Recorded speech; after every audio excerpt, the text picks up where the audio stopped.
জানো, ছোটবেলায় যখন আমার খুব জ্বর আসতো, আমি তোমার আঁচলটা ধরে পড়ে থাকতাম। ভাবতাম মা একবার মাথায় হাত বুলিয়ে দিলেই সব সেরে যাবে। কিন্তু তুমি আমায় ঝাড়ি দিয়ে সরিয়ে দিতে, কারণ তোমার অফিসের দামি ফাইলগুলো ভিজে যাওয়ার ভয় ছিল। আজ এই অফিসের এক কোণে বসে যখন বৃষ্টির শব্দ শুনি, তখন মনে হয় সময় কত দ্রুত বদলে যায়। তোমার কাছে ফাইলগুলো আজও দামি রয়ে গেল, আর আমি আজও তোমার কাছে সেই একই রকম তুচ্ছ রয়ে গেলাম। অথচ এই দেয়ালগুলোর ভেতরে কত রহস্য লুকিয়ে আছে তা তুমি জানলে হয়তো অবাক হতে। বাইরে মেঘলা আকাশ আর বৃষ্টির অঝোর ধারা। শহরের ব্যস্ততম বাণিজ্যিক এলাকায় দাঁড়িয়ে থাকা বিশাল এক কর্পোরেট ভবন। নিচতলায় সাধারণ একটা ডেস্কে বসে আছে ঈশান। তার পোশাক একদমই সাধারণ, চলন বলনে কোনো চাকচিক্য নেই বললেই চলে। অফিসের বাকি 5টা পিয়ন বা সহকারীর ভিড়ে তাকে আলাদা করে চেনার কোনো উপায় নেই।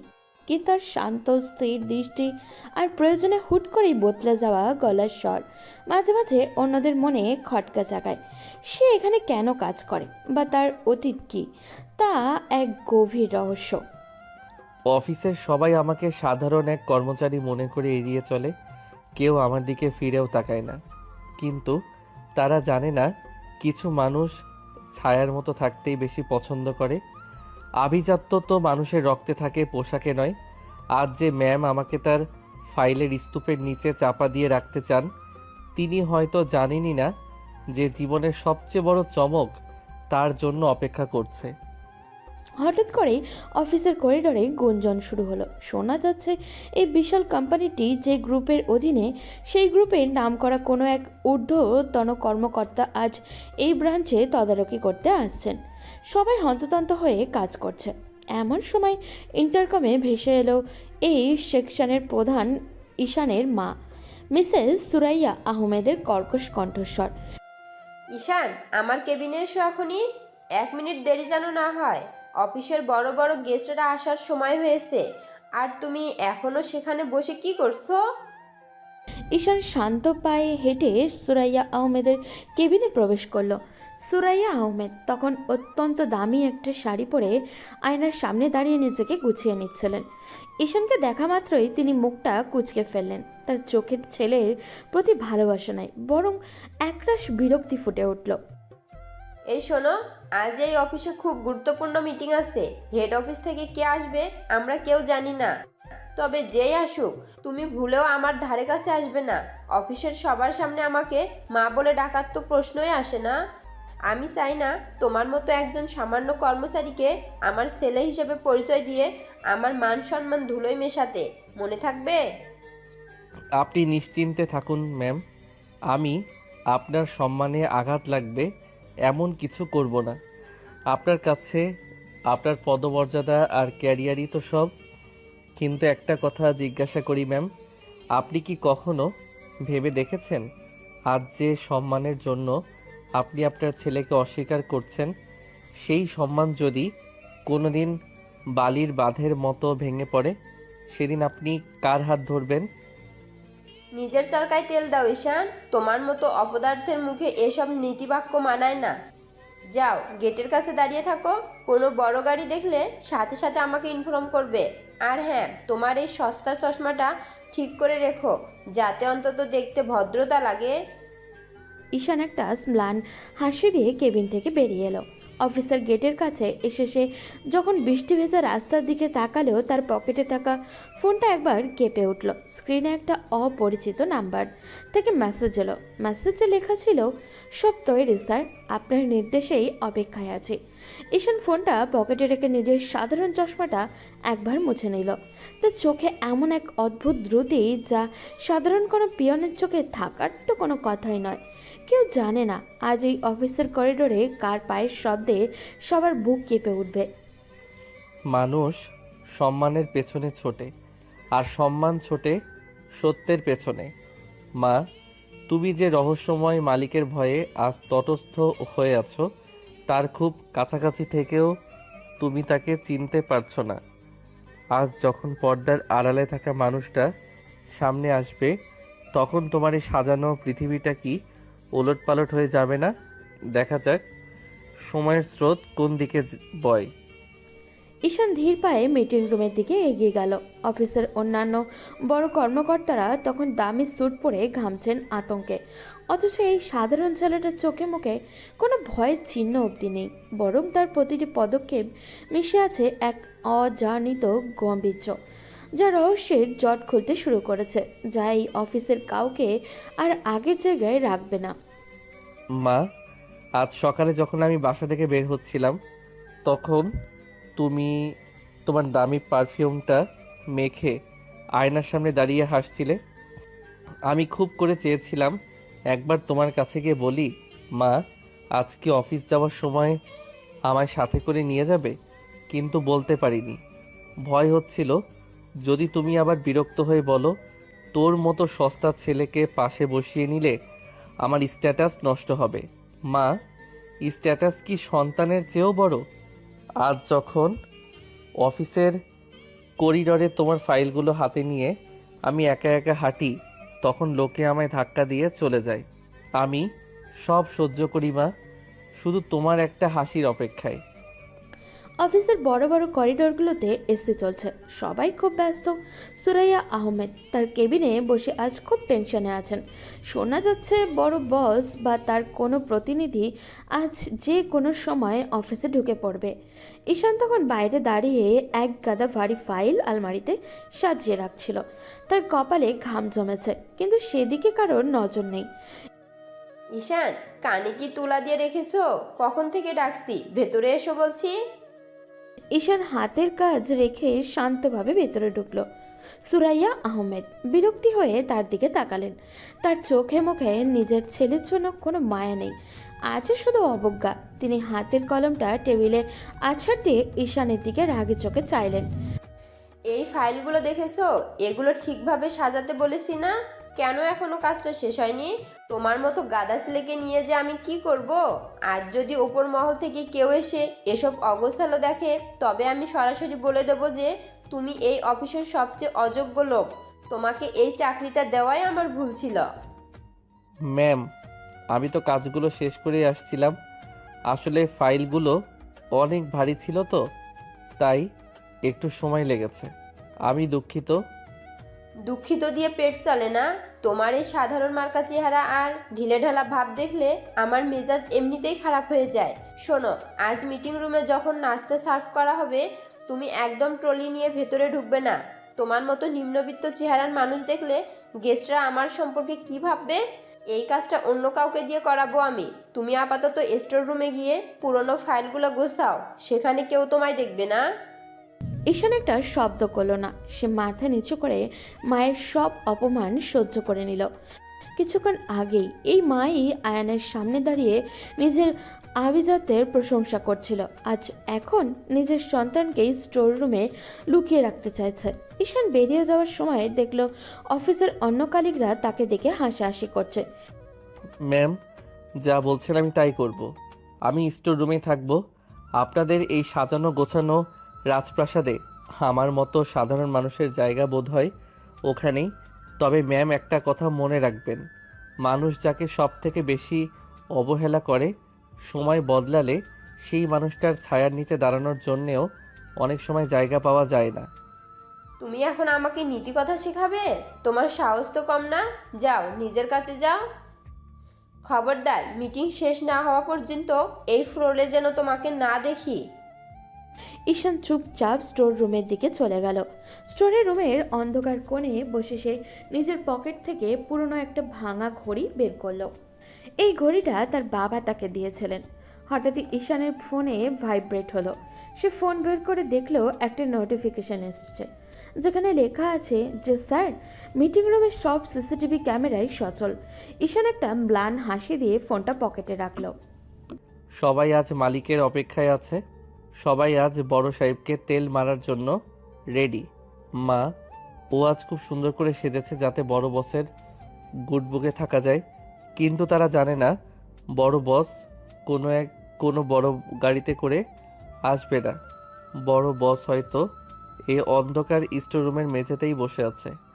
মা, তোমার এই ঘৃণা আর অবহেলায় আমাকে এত শক্ত করেছে যে আমি নিজের সব পরিচয় আড়াল করে তোমার সামনে মাথা নিচু করে আছি। দেখি তোমার এই আভিজাত্যের লড়াই কত দূর যায়।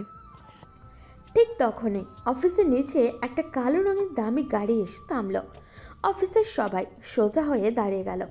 সুরাইয়া আহমেদ তার শাড়িটা ঠিক করে দ্রুত গেটের দিকে দৌড়ালেন। সবার ধারণা এই বোধহয় বড় বস। মা, তুমি আজ খুব ব্যস্ত তাই না?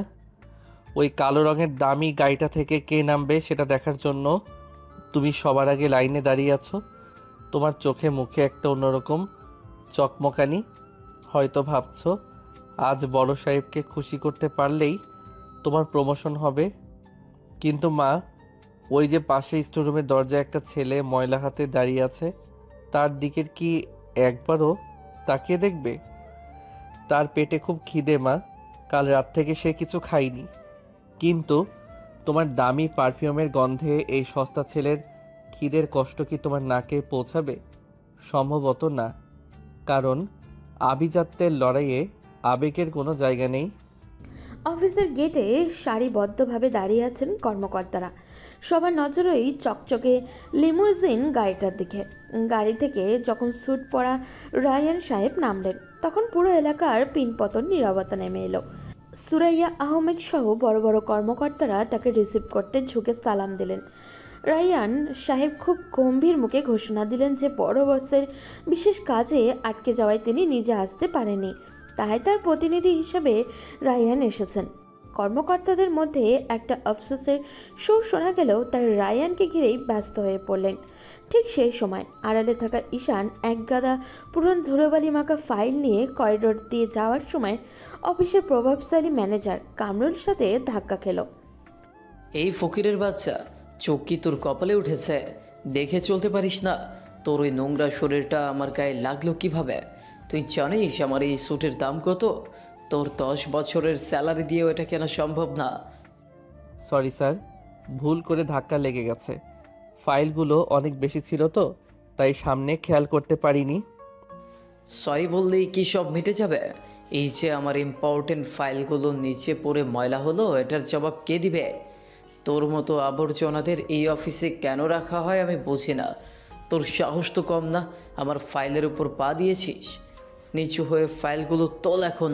কুত্তার মতো জিভ দিয়ে চাটলে তবেই হয়তো ময়লা পরিষ্কার হবে। কামরুল ম্যানেজার চিৎকারে করিডোরের একটা জটলা তৈরি হলো।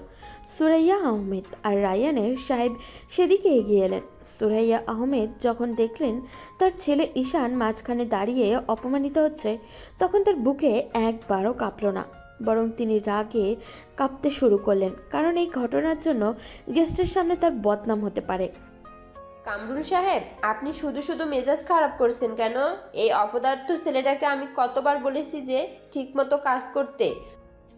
ও তো একটা জন্ম দেওয়াই আমার ভুল। রায়হান সাহেব, আমি ক্ষমা চাচ্ছি এই সস্তা ছেলেটার অভদ্রতার জন্য। ঈশান, এখনই কামরুল সাহেবের পায়ে ধরে ক্ষমা চা। আজ যদি তুই গেস্টের সামনে কোনো ঝামেলা করিস, তবে তোকে ঘাড় ধাক্কা দিয়ে অফিস থেকে বের করে দেব। রায়ান সাহেব এতক্ষণ পাথরের মতো দাঁড়িয়ে দৃশ্যটা দেখছিলেন, কিন্তু যখনই তার নজর ঈশানের শান্ত মুখটার দিকে পড়ল, তার শরীর দিয়ে একটা ঠান্ডা স্রোত বয়ে গেল। রায়ান সাহেব বিস্ময়ে বাকরুদ্ধ হয়ে গেল। তার মনে হলো তিনি স্বপ্ন দেখছেন। তিনি কাঁপতে কাঁপতে ঈশানের দিকে 1 পা 2 পা করে এগিয়ে গেলেন। তার দুহাত অজান্তেই কাঁপছে। স্যার, আপনি এখানে এই অবস্থায়? আমি তো বিশ্বাস করতে পারছি না। রায়ান সাহেবের এই কথায় করিডোরের সবাই থমকে গেল। সুরাইয়া আহমেদ আর কামরুল ম্যানেজার একে অপরের মুখের দিকে তাকাতে লাগলো। রায়ান সাহেব যখন ঈশানের সামনে ঝুঁকে পড়তে যাচ্ছিল, ঠিক তখনই ঈশান তার চোখের মণিটা সামান্য খুঁড়িয়ে এক কঠোর চাহনি দিল। ওই এক পলকের ইশারায় রায়ান সাহেব বুঝতে পারলেন যে তাকে থামতে হবে। ঈশান যেন চোখে চোখে বুঝিয়ে দিল, খবরদার, এখন কোনো সত্য প্রকাশ করবেন না, পরিস্থিতি সামাল দাও।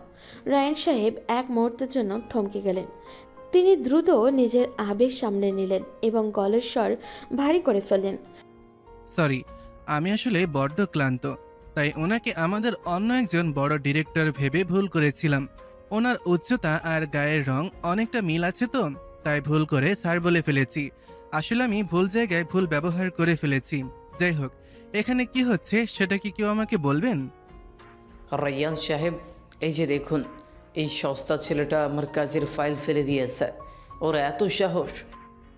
আপনি আমাকে বাধা দেবেন না। আজ আমি ওর একটা হ্যাসন্যাস্ত করেই ছাড়ব। ও জানে না এই প্রজেক্টের ভ্যালু কত কোটি টাকা। ঠিক বলেছেন কামরুল সাহেব, ও আসলে একটা কুলাঙ্গার। রাহান সাহেব, আপনি ওকে শাস্তি দিতে চাইলে দিন, আমি বাধা দেব না। ও আমার অফিসে চাকরি করে, আমারই সম্মান নষ্ট করছে। কামরুল সাহেব, অফিসের ফাইল নিচে পড়লে সেটা তুমি তুলে নিলেই হয়, তাই বলে একজন কর্মচারীর কলার চেপে ধরা বা গায়ে হাত তোলা এই কোম্পানির পলিসিতে নেই। আপনি আপনার বড় ফাইল নিয়ে এখনই আমার সাথে মিটিং রুমে আসুন। আর এই ছেলেটা যা করেছে তার বিচার আমি নিজে করব পরে। আপাতত ওকে ওর কাজে যেতে দিন। রায়হান সাহেবের কঠোর মেজাজ দেখে কামরুল ভয় পেয়ে গেল। সে গজগজ করতে করতে ফাইল নিয়ে সরে গেল। সুরাইয়া আহমেদও ব্যস্ত হয়ে রায়হান সাহেবকে তোষামত করতে লাগলেন, কিন্তু রায়হান সাহেবের মনে পড়ে রইল পেছনে থাকা ঈশানের দিকে। তিনি যখন সামনে এগোচ্ছিলেন তখন তার পা কাঁপছিল। তিনি জানেন না কেন দেশের শ্রেষ্ঠ ক্ষমতার মালিক এভাবে রাস্তায় ধুলোমাখা ছেলের মতো অপমান সহ্য করতে দাঁড়িয়ে আছে। ঈশান আবারও ধীর পায়ে সেই নোংরা ফাইলগুলো হাতে তুলে নিয়ে স্টোর রুমের দিকে হাঁটা দিল। তার ঠোঁটের কোণে এক চিলতে হাসি, যা প্রলয়ের আভাস দিচ্ছে। মা, তুমি বললে না আমি সস্তা? তোমার কাছে ওই ফাইলগুলোর মূল্য কোটি টাকা।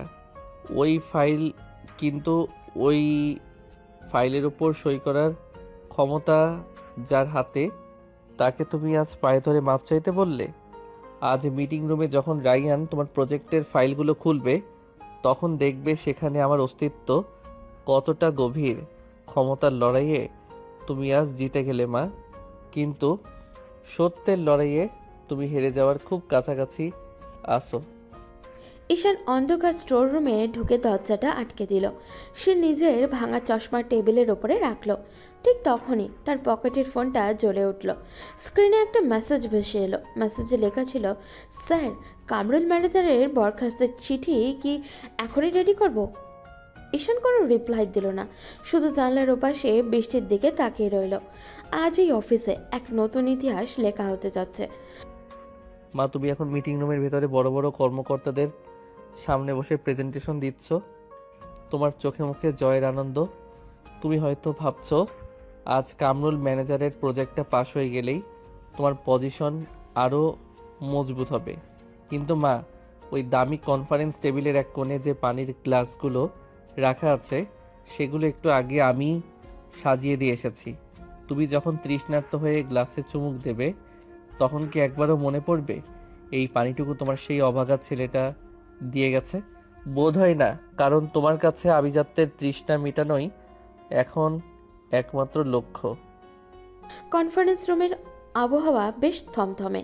রায়ান সাহেব প্রধান চেয়ারে বসে আছেন, আর তার সামনে কামরুল ম্যানেজার তার প্রজেক্ট ফাইল নিয়ে দাঁড়িয়ে ঘামছেন। সুমাইরা আহমেদ পাশে বসে আছেন অত্যন্ত আত্মবিশ্বাসের সাথে। রায়ান সাহেবের নজর ফাইলে থাকলেও তার কান পড়ে আছে দরজার দিকে। তিনি বারবার ঘড়ি দেখছেন। ঠিক তখনই দরজায় টোকা পড়ল। ঈশান ট্রে হাতে করে ভেতরে ঢুকলো সবার জন্য কফি নিয়ে। রাইয়ান সাহেব, এই যে দেখুন আমাদের নতুন প্রজেক্টের প্রিন্ট। এটা যদি পাস হয় তবে কোম্পানির প্রফিট 1 লাফে দ্বিগুণ হয়ে যাবে। আমরা অনেক পরিশ্রম করেছি এটার পেছনে, বিশেষ করে সুরাইয়া ম্যাম দিন রাত এক করে দিয়েছেন। জি রাহান সাহেব, আমরা আমাদের সেরাটা দিয়েছি। আশা করি বড় বসের কাছে এটা খুব পছন্দ হবে। আপনার হাত দিয়ে এই সইটা হয়ে গেলে আমরা কাজ শুরু করতে পারি। রায়ান সাহেব ফাইলের পাতাগুলো উল্টাচ্ছিলেন। হঠাৎই তার চোখে আটকে গেল ফাইলের একদম শেষ পাতায়, যেখানে কোম্পানির মালিক চূড়ান্ত অনুমোদনে সিলমোহর থাকার কথা। তিনি ফাইলটা বন্ধ করে টেবিলের উপরে সশব্দে রাখলেন। রুমে উপস্থিত সবাই চমকে উঠল। রায়ান সাহেব কফি নিয়ে তা আসা ঈশানের দিকে একবার তাকালেন এবং তারপর কামরুল ম্যানেজারের দিকে শীতল চোখে চাইলেন। কামরুল সাহেব, আপনি কি এই প্রজেক্টের সব নিয়মকানুন জানেন? এই ফাইলটা যে ইনকমপ্লিট সেটা কি আপনার চোখে পড়েনি? এই প্রজেক্ট এখনো পর্যন্ত আসল মালিক ব্যক্তিগত সিল মোহর বা ডিজিটাল সই পড়েনি। আপনি কি ভেবেছেন আমি এই সই করলেই এটা পাশ হয়ে যাবে? রায়ান সাহেব, আসলে বড় বসকে তো আমরা কেউ চিনি না বা কোনোদিন দেখিও নি।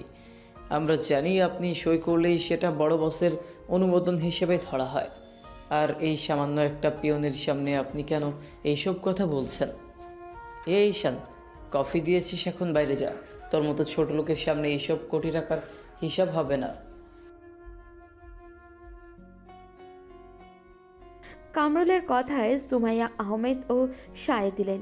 তিনি ঈশানকে ধমক দিয়ে বললেন এখনই বেরিয়ে যেতে, কিন্তু রায়ান সাহেব হুট করেই দাঁড়িয়ে পড়লেন। তার চেহারা রাগে লাল হয়ে গেছে। তিনি কামরুল ম্যানেজারের উপরে প্রচণ্ড জোরে চিৎকার করে উঠলেন। কামরুল সাহেব, নিজের সীমা ছাড়াবেন না। এই কোম্পানিতে কে ছোট আর কে বড় সেটা ঠিক করবার দায়িত্ব আপনার না। আপনি যাকে এই মুহূর্তে অপমান করছেন সে হয়তো আপনার চেয়ে অনেক বেশি সচেতন। আর সুরাইয়া ম্যাম, আপনিও দেখছি ওনার কথায় সায় দিচ্ছেন। আপনাদের এই দম্ভই একদিন এই কোম্পানিকে ডুবাবে। রাহান সাহেব, আপনি শান্ত হন। ও তো সাধারণ একজন কর্মচারী। আপনি কেন ওর জন্য এত বিচলিত হচ্ছেন? আমরা বরং প্রজেক্ট নিয়ে কথা বলি। রায়ান সাহেব আর কিছু বললেন না। তিনি ঈশানের দিকে তাকাতেই দেখলেন ঈশান খুব শান্তভাবে কফির কাপগুলো টেবিলে রাখছেন। ঈশানের চোখে কোনো রাগ নেই, বরং আছে এক গভীর করুণা। সে যখন সুরাইয়া আহমেদের সামনে কফির কাপটা রাখলো, তখন সুরাইয়া আহমেদ ঘৃণা ভরে মুখ ফিরিয়ে নিলেন। ঈশান নিঃশব্দে রায়ান সাহেবের সামনে গিয়ে দাঁড়ালো। তার হাতের ইশারায় রায়ান সাহেব বুঝতে পারলেন যে এখন তাকে একটা চরম সিদ্ধান্ত নিতে হবে। আমি কফি রেখে দিচ্ছি ম্যাম, আপনারা মিটিং চালিয়ে যান। তবে যাওয়ার আগে শুধু একটা কথা বলে যাই, যে প্রজেক্টের মালিকান নিয়ে আপনারা আজ এত গর্ব করছেন, সেই মালিকানার চাবিকাঠি কিন্তু খুব সাধারণ কোনো মানুষের কাছেও থাকতে পারে। আভিজাত্য দিয়ে প্রজেক্ট পাস হয় না ম্যাম, যোগ্যতা আর সততা দিয়ে হয়। তুই আবার জ্ঞান দিচ্ছিস? তোর কত বড় সাহস! রাহান সাহেব, আপনি ওর স্পর্ধা দেখেছেন? ওকে আজই বের করে দেওয়া দরকার। রায়হান সাহেব এবার আর নিজেকে সামলাতে পারলেন না। তিনি টেবিলে থাকা কামরুল ম্যানেজারের ফাইলটা তুলে নিয়ে মাঝখান থেকে ছিঁড়ে ফেলেন। সুরাইয়া আহমেদ আর কামরুল ম্যানেজার দুজনেই পাথর হয়ে গেলেন। রায়হান সাহেব গর্জনে বললেন যে আজ থেকেই এই প্রজেক্ট তিনি বাতিল করা হলো। আর কামরুল সাহেব, আপনি এই মুহূর্তেই আপনার ব্যাগ গুছিয়ে অফিস থেকে বেরিয়ে যান। আপনাকে বরখাস্ত করা হলো।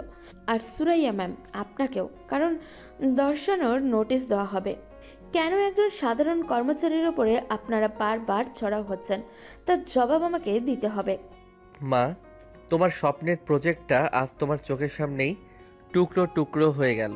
তুমি যাকে অভিশাপ দিচ্ছিলে, সেই ছেলেটার একটা চোখের ইশারায় আজ তোমার এত বছরের ক্যারিয়ার হুমকিতে পড়ল। তুমি কি এখনো বুঝতে পারছো না যে বিধাতা কার পক্ষে কথা বলছেন? রহস্যের পর্দা যেদিন পুরোপুরি সরে যাবে মা, সেদিন তুমি এই দামি অফিসে নিজেকে খুঁজে পাবে তো? ঈশান শান্ত পায়ে মিটিং রুম থেকে বেরিয়ে গেল। পেছনে পড়ে রইল রায়ন সাহেবের হাহাকার আর সুরাইয়া আহমেদের বুক ফাটানো কান্না। কামরুল ম্যানেজার নির্বাক হয়ে মাটিতে পড়ে থাকা ছিঁড়ে যাওয়া ফাইল কাগজগুলোর দিকে তাকিয়ে রইল। ক্ষমতার পালা বদল শুরু হয়ে গেছে, যা এই অফিসের কাউকেই আর আগের জায়গায় রাখবে না।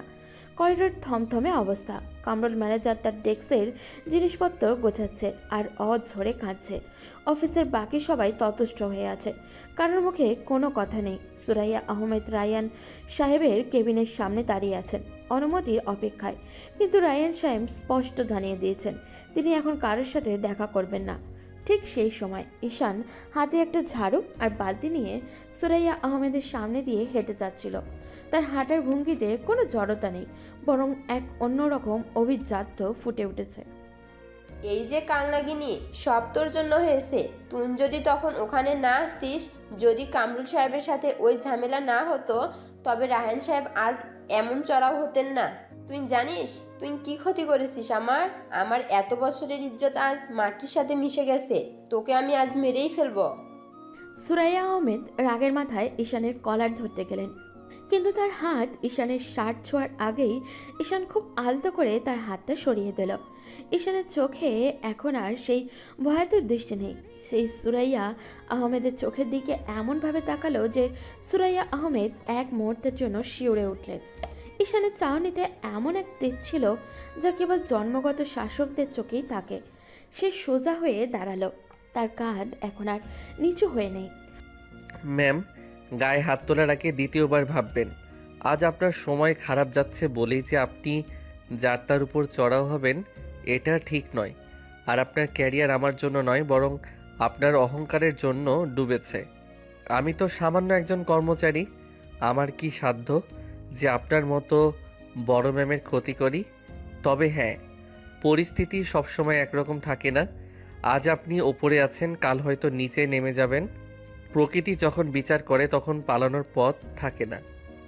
অফিসের বড় বড় অফিসাররাও অবাক হয়ে দেখলেন যে সাধারণ এক পিয়ন কিভাবে তাদের ডিপার্টমেন্টের হেডের সাথে চোখে চোখ রেখে কথা বলছে। ঈশানের গলার স্বর খুবই নিচু হলেও তাতে একটা ধমকের সুর ছিল। ঠিক তখনই কামরুল ম্যানেজার সেখান দিয়ে যাওয়ার সময় ঈশানকে ধাক্কা দিতে চাইল, কিন্তু ঈশান এক চুলও নড়ল না। উল্টে কামরুল নিজেই ধাক্কা খেয়ে পেছনে পড়ে গেল। ঈশান তার হাতের ফাইলগুলোকে ঠিক করে নিয়ে কামরুলের দিকে তাকালো। কিরে ফকিরের বাচ্চা, চাকরি খেয়েও শান্তি হয়নি, এখনও এখানে লেকচার দিচ্ছিস? তোর মালিককে গিয়ে বলিস কামরুল ম্যানেজারকে বের করা এত সহজ না। আমি দেখে নিব তোদের বড় বসকে। বড় বসকে দেখার ভাগ্য আপনার কোনোদিন হবে কিনা সন্দেহ আছে কামরুল সাহেব। তবে আপনি যে ফাইলগুলো নিয়ে এত অহংকার করছিলেন, সেই ফাইলের ভেতর আপনার জালিয়াতির সব প্রমাণ অলরেডি হেড অফিসে পৌঁছে গেছে। আপনি শুধু চাকরি হারাননি, আপনি আজ জেল খাটার প্রস্তুতি নিন। আপনার মতো দুর্নীতিবাজদের এই অফিসে কোনো জায়গা নেই। কামরুল ম্যানেজার চমকে উঠল। সে বুঝতে পারল না এই সাধারণ ছেলেটা জালিয়াতির কথা জানল কিভাবে। ঈশানের মুখে এক রহস্যময় হাসি ফুটে উঠল। সে ধীর পায়ে রায়ান সাহেবের কেবিনের দিকে এগিয়ে গেল। অফিসের পিয়ন হয়েও সে সরাসরি রায়ানের কেবিনে ঢুকে যাচ্ছে দেখে সবাই চিৎকার করে উঠল, কিন্তু ঈশান কারোর কথায় কান দিল না। সে দরজায় টোকা না দিয়েই ভিতরে ঢুকে পড়ল। সুরাইয়া আহমেদ বাইরে দাঁড়িয়ে হাঁ করে তাকিয়ে রইলেন। রায়ান, ফাইলগুলো কি চেক করেছো? কামরুলের সব অ্যাকাউন্ট ফ্রিজ করার নির্দেশ কি দেওয়া হয়েছে? আমি চাই না এই লোকটা একটা পয়সাও এই অফিস থেকে নিয়ে বের হতে পারে। আর শোনো, সুরাইয়া আহমেদকে এখনই কোনো নোটিশ দিও না।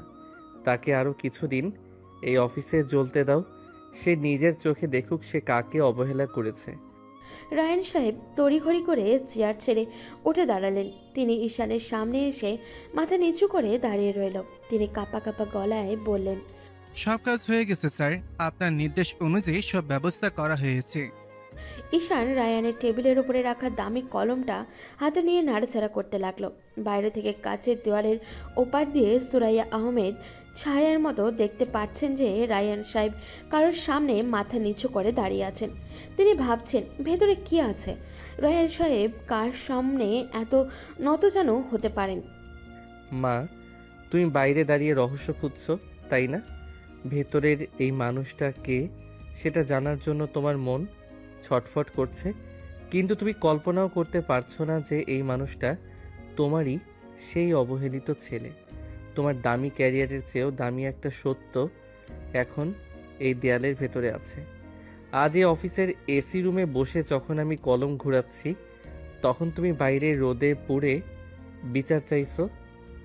মা, আভিজাত্যের লড়াইটা কি এখন একটু কঠিন মনে হচ্ছে না? ঈশান কেবিন থেকে বেরিয়ে আসার আগে রায়ান সাহেবকে ইশারা করলো।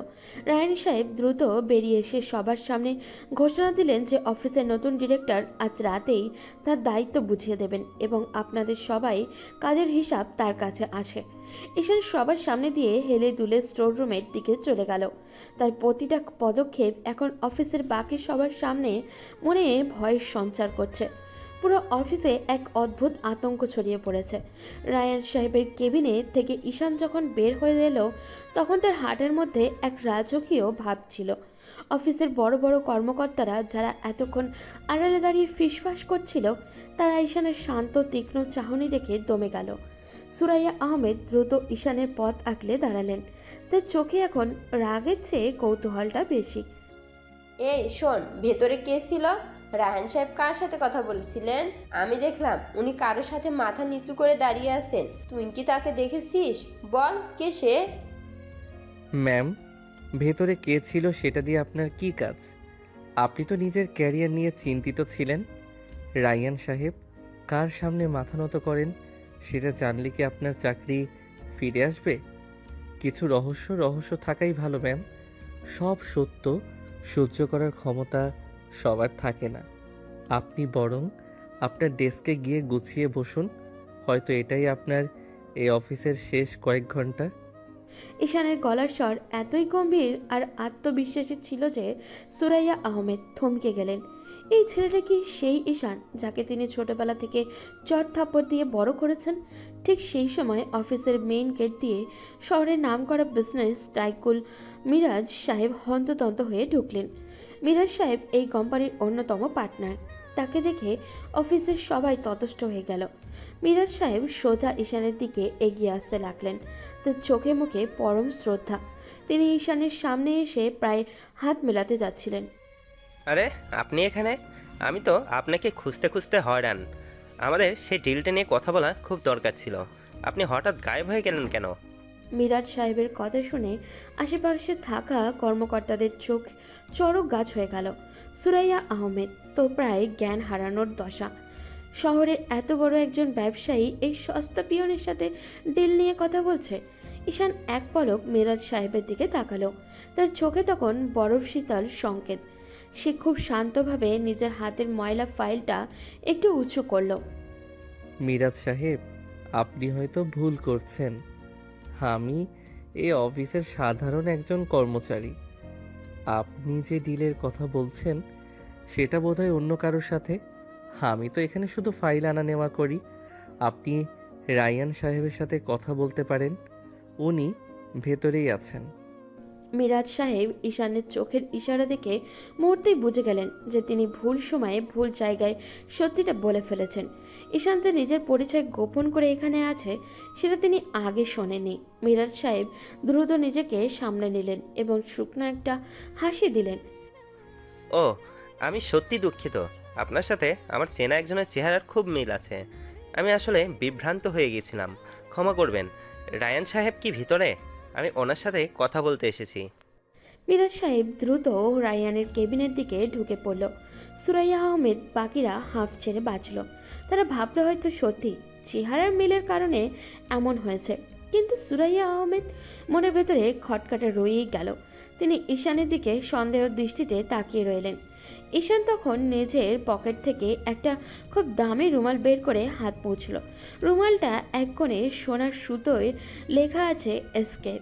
সুরাইয়া আহমেদ নজরে সেই রুমালে পড়তেই তার বুকটা ধক করে উঠল। এসকে মানে কি? স্কাইলাইন গ্রুপ এর মালিক সংক্ষিপ্ত নাম।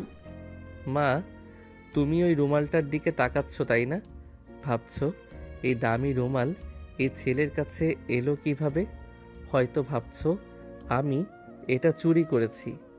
তোমার মনে কখনো এই প্রশ্নটা আসবে না যে কেন শহরের বড় বড় মানুষরা আমাকে দেখে থমকে যায়? তুমি আজও বিশ্বাস করতে পারছো না যে তোমার অবহেলার পাত্রটি আসলে এই শহরের ভাগ্য বিধাতা। আজ রাতে যখন নতুন ডিরেক্টরের নাম ঘোষণা হবে তখন তোমার সব প্রশ্নের উত্তর তুমি পেয়ে যাবে। তবে সেই উত্তরটা কি তুমি সইতে পারবে মা? ঈশান সিঁড়ি দিয়ে উপরে উঠে গেল। অফিসের সাধারণ কর্মচারীদের জন্য লিফট ব্যবহার নিষেধ, কিন্তু ঈশান আজ সবার সামনে দিয়ে লিফটে উঠে পড়ল। কেউ তাকে বাধা দেওয়ার সাহস পেল না। লিফটের দরজা যখন বন্ধ হচ্ছিল তখন ঈশান সুরাইয়া আহমেদের দিকে তাকিয়ে একটা রহস্যময় হাসি দিল। সেই হাসিতে কোনো ঘৃণা ছিল না, ছিল এক ভয়ঙ্কর সত্যের হাতছানি। সুরাইয়া আহমেদ নিজের জায়গায় দাঁড়িয়ে কাঁপতে লাগলেন। তার মনে হচ্ছে আজ কোনো বড় তুফান আসতে যাচ্ছে, যা তার সাজানো সংসার আর ক্যারিয়ার সব লণ্ডভণ্ড করে দেবে। মা, বাতাসের গন্ধ কি পাচ্ছ? এই গুমোট গরমেও আজ কেমন একটা ঝড়ের পূর্বাভাস পাওয়া যাচ্ছে। আজ অফিসের বড় বড় টেবিলগুলোতে ফাইল নয়, বরং মানুষের কপাল থেকে ঝরা দুশ্চিন্তার ঘাম জমছে। তুমি হন্যে হয়ে রায়ান সাহেবের পিছু পিছু ঘুরছো একটা জবাবের আশায়, অথচ তোমার সেই জবাব এই করিডোরের ধুলোবালিতেই মিশে আছে। তুমি বড় সাহেবকে দেখতে চাইছো, তোমার সবটুকু ইজ্জত দিয়ে যাকে তুষ্ট করতে চাইছো সে কিন্তু তোমার খুব কাছেই দাঁড়িয়ে আছে।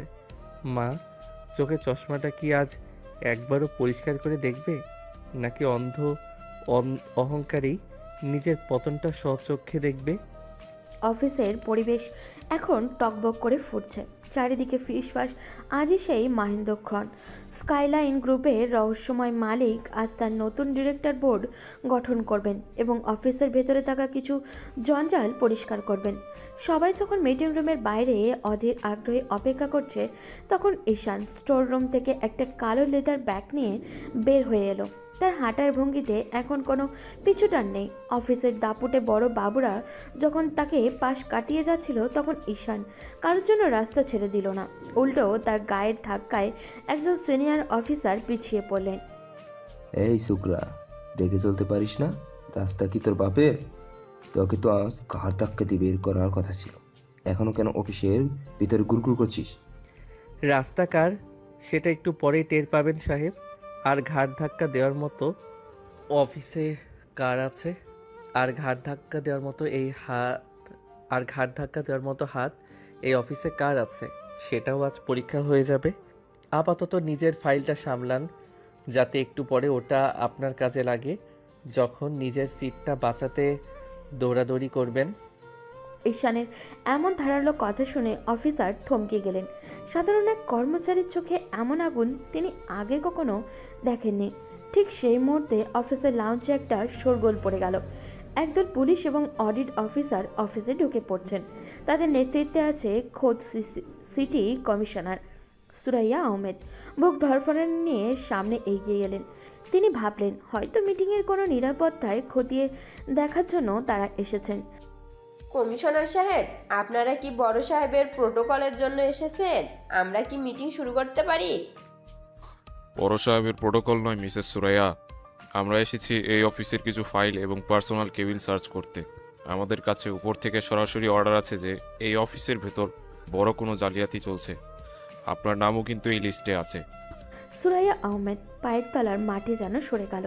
তিনি কাপা গলায় বললেন যে এটা নিশ্চয়ই কোনো ভুল হচ্ছে। কামরুল ম্যানেজারকে তারা রায়ান সাহেব অলরেডি বের করে দিয়েছেন, তবে কেন আবার পুলিশ? কমিশনার সাহেব কোনো কথা না বলে সরাসরি ঈশানের দিকে তাকালেন। ঈশান তখন ভিড়ের এক কোণে দাঁড়িয়ে খুব নিরাসক্তভাবে নখ পরিষ্কার করছিলেন। কমিশনার সাহেব ঈশানের কাছে গিয়ে কুর্নিশ করার মতো করে দাঁড়ালেন, কিন্তু ঈশান খুব সূক্ষ্মভাবে তার হাত দিয়ে ইশারা করল সাধারণ মানুষের মতো থাকতে। কমিশনার সাহেব গলা পরিষ্কার করে সুরাইয়া আহমেদের দিকে ফিরলেন। আমাদের কাছে খবর আছে এই অফিসের একজন পিয়ন কাম অ্যাসিস্ট্যান্টের কাছে নাকি সব প্রমাণ আছে।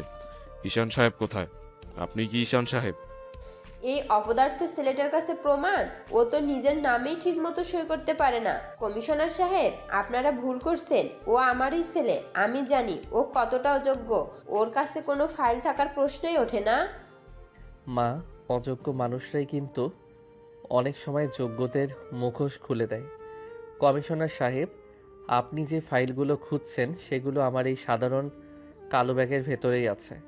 এখানে কামরুল সাহেব এবং এই সেকশনের আরও অনেকের অবৈধ লেনদেনের সব তথ্য আছে। ম্যাম যে বললেন আমি অযোগ্য, সেটা হয়তো সত্যি, কারণ যোগ্য হতে হলে তো আগে নীতি নৈতিকতা বিসর্জন দিতে হয়। ঈশান ব্যাগ থেকে একটা হার্ড ড্রাইভ আর কিছু ফাইল বের করে কমিশনারের হাতে দিল। সুরাইয়া আহমেদ চিৎকার করে বলতে চাইলেন যে এগুলো চাল, কিন্তু রায়হান সাহেব ঠিক তখনই মুহূর্তে লাউঞ্জে এসে দাঁড়ালেন। তার হাতে একটা দামি স্মার্ট ওয়াচ, যা থেকে নীল রঙের একটা হলোগ্রাম লাইট বের হচ্ছে। রায়হান সাহেব খুব শক্ত গলায় বললেন যে এই মিটিং এখনই শুরু হবে এবং যারা অপরাধী তারা এই বিল্ডিং থেকে বের হতে পারবে না। রায়হান সাহেব, এই ছেলেটা মিথ্যা বলছে। ও নিশ্চয়ই আমাদের অফিসের গোপন নথিপত্র চুরি করেছে। ওকে এখনই অ্যারেস্ট করুন। মিসেস সুরাইয়া, চুপ করুন। আপনি জানেন না আপনি কার বিরুদ্ধে কথা বলছেন। যার নির্দেশে আজ এই পুলিশ এখানে এসেছে তিনি আজ এই মিটিংয়ে সভাপতিত্ব করবেন। ঈশান, আপনি কি প্রস্তুত? ঈশান তার হাতের ময়লা ঘড়িটা খুলে ডাস্টবিনে ফেলে দিল। তারপর সে নিজের শার্টের হাতা দুটো গুটিয়ে সুরাইয়া আহমেদের চোখের দিকে তাকালো। সে চোখে আজ কোনো কান্না নেই, আছে শুধু বিচারকের কাঠিন্য। সে ধীর পায়ে কনফারেন্স রুমের দিকে হাঁটতে শুরু করলো। মজার বিষয় হলো আজ তার কেউ তাকে বাধা দিল না। সুরাইয়া আহমেদ দেখলেন পুলিশ অফিসার ঈশানের পেছনে পেছনে গার্ড অফ অনারের মতো করে হেঁটে যাচ্ছে। তার মনের ভেতরে কি ভয়ঙ্কর বিদ্যুৎ খেলে গেল। তবে কি তার ছেলেই সেই রহস্যময় অধিপতি? মা, রহস্যের শেষ অঙ্কে তোমাকে স্বাগতম। তুমি আজ নিজের চোখে দেখবে যাকে তুমি দয়া করে চাকরি দিয়েছিলে, তার দয়াতেই আজ তুমি নিঃশ্বাস নিচ্ছ। আজ রাতে যখন আমি ওই মেইন চেয়ারে বসবো, তখন তোমার সব আভিজাত্য কি আমার পায়ের ধুলো ঝাড়ার রুমাল হতে পারবে? খেলাটা এখন ব্যক্তিগত হয়ে গেছে মা, তৈরি থেকো। ঈশান কনফারেন্স রুমের বিশাল দরজাটায় লাথি মেরে খুলে ভেতরে ঢুকে পড়ল। বাইরে থাকা সুরাইয়া আহমেদ এবং পুরো অফিসে থরথর করে কাঁপতে লাগলো। আজ রাতে শহর দেখবে এক নতুন ঈশানকে, যে শুধু অবহেলিত ছেলে নয়, বরং এক বিশাল সাম্রাজ্যের মুকুটহীন সম্রাট। মা, তুমি দরজার উপাশে দাঁড়িয়ে কেন কাঁপছো? কিছুক্ষণ আগেও তো তোমার কণ্ঠস্বরে পুরো অফিস থরথর করে কাঁপতো। তোমার হাই হিলের শব্দ শুনলে পিয়ন থেকে শুরু করে বড় অফিসাররা তটস্থ হয়ে যেত। আজ সেই তুমি কিনা এক পা ভেতরে ফেলার সাহস পাচ্ছ না? মা, জীবনের সব থেকে বড় নাটকটা এখন এই চার দেয়ালের ভেতরে মঞ্চস্থ হতে যাচ্ছে। তুমি সব সময় বলতে আমার মতো ছেলের জায়গা নাকি ডাস্টবিনে। আজ চেয়ে দেখো মা, ওই ডাস্টবিন থেকে উঠে আসা ছেলেটার জন্য এই রাজপ্রাসাদ সম অফিসটা আজ মাথা নিচু করে দাঁড়িয়ে আছে। আভিজাত্য দিয়ে তুমি অনেক কিছু কিনেছিলে, কিন্তু নিজের সন্তানের বিশ্বাসটা কিনতে পারোনি। কনফারেন্স রুমের ভেতরটা অত্যন্ত সাজানো। বিশাল ওক কাঠের টেবিলের চারপাশে বসে আছেন দেশের ভাগা ভাগা সব ডিরেক্টর। সবার সামনে ফাইল সাজানো। রায়ান সাহেব প্রধান চেয়ারটির পাশে অত্যন্ত শ্রদ্ধার সাথে দাঁড়িয়ে আছেন। ঠিক সেই সময় ঈশান ধীর পায়ে ভেতরে ঢুকলো। তবে তার গায়ে এখন আর সেই ধুলোমাখা শার্ট নেই। সে তার গায়ের সাধারণ শার্টটা খুলে ফেলে ভেতরে থাকা দামি ব্র্যান্ডের সাথে শার্টের হাতে দুটো ভাঁজ করে নিল। তার কবজিতে জ্বলজ্বল করছে সেই বিরল ঘড়ি, যা দেখার জন্য মানুষ মুখিয়ে থাকে। রায়হান সাহেবের ঈশানের কাছে গিয়ে মাথা সামান্য ঝুঁকিয়ে দিলেন। স্যার, নতুন প্রজেক্টের সব ডিটেইল এবং অডিট রিপোর্ট টেবিলে রাখা আছে। আপনার জন্য সবাই অপেক্ষা করছেন। আমরা কি এখন চূড়ান্ত ঘোষণাটা দেব? অপেক্ষা যখন তারা এত বছর করেছে, তখন আরও কয়েক মিনিট করুক রায়ান। আমাদের কিছু গেস্টকে তো এখনও ভেতরে আনা হয়নি। মা, মানে মিসেস সুরাইয়া আহমেদ, আপনি কি বাইরেই দাঁড়িয়ে থাকবেন? ভেতরে আসুন। আপনার সেকশনের হিসাব নিকাশ তো আজ আপনাকেই বুঝিয়ে দিতে হবে। সুরাইয়া আহমেদ কাঁপতে কাঁপতে ভেতরে ঢুকলেন। তার সাথে আরও কয়েকজন সিনিয়র অফিসার ছিলেন, যারা ঈশানকে প্রতিনিয়ত অপমান করত। তারা যখন দেখলেন রায়ান সাহেব ঈশানের সামনে বিনম্রভাবে দাঁড়িয়ে আছেন, তখন তাদের মনে হলো যেন চারপাশটা অন্ধকার হয়ে আসছে। সুরাইয়া আহমেদ টেবিলে হাত দিয়ে নিজেকে সামলানোর চেষ্টা করলেন। তিনি ঈশানের চোখের দিকে তাকাতে পারছেন না, কারণ সেই চোখ এখন আর সেই মমতা নেই, আছে শুধু এক শীতল আগুন। ঈশান, মানে স্যার, এসব কি হচ্ছে? রায়হান সাহেব কেন তোমাকে স্যার বলছে? তুমি তো এই অফিসের সাধারণ একটা ছেলে ছিলে। তুমি এত বড় বড় ডিরেক্টরদের সাথে কেন টেবিলে বসে আছো? সাধারণ ছেলে হওয়াটা কি কোনো অপরাধ ছিল মা? নাকি তোমার আভিজাত্যের পাল্লায় আমার রক্তটা সস্তা হয়ে গিয়েছিল? রায়ান সাহেব আমাকে স্যার বলছেন কারণ এই পুরো বিল্ডিং, এই ফার্নিচার, এমনকি আপনি যে দামি শাড়িটা পরে আজ আমাকে অপমান করছিলেন, সেই শাড়িটার প্রতিটি সুতো আমার উপার্জিত টাকায় কেনা। আমি সেই মালিক যাকে আপনি দেখার জন্য আজ পাগলের মতো ছটফট করছিলেন, যাকে তুষ্ট করতে আপনি কামরুল ম্যানেজারের সাথে হাত মিলিয়েছিলেন।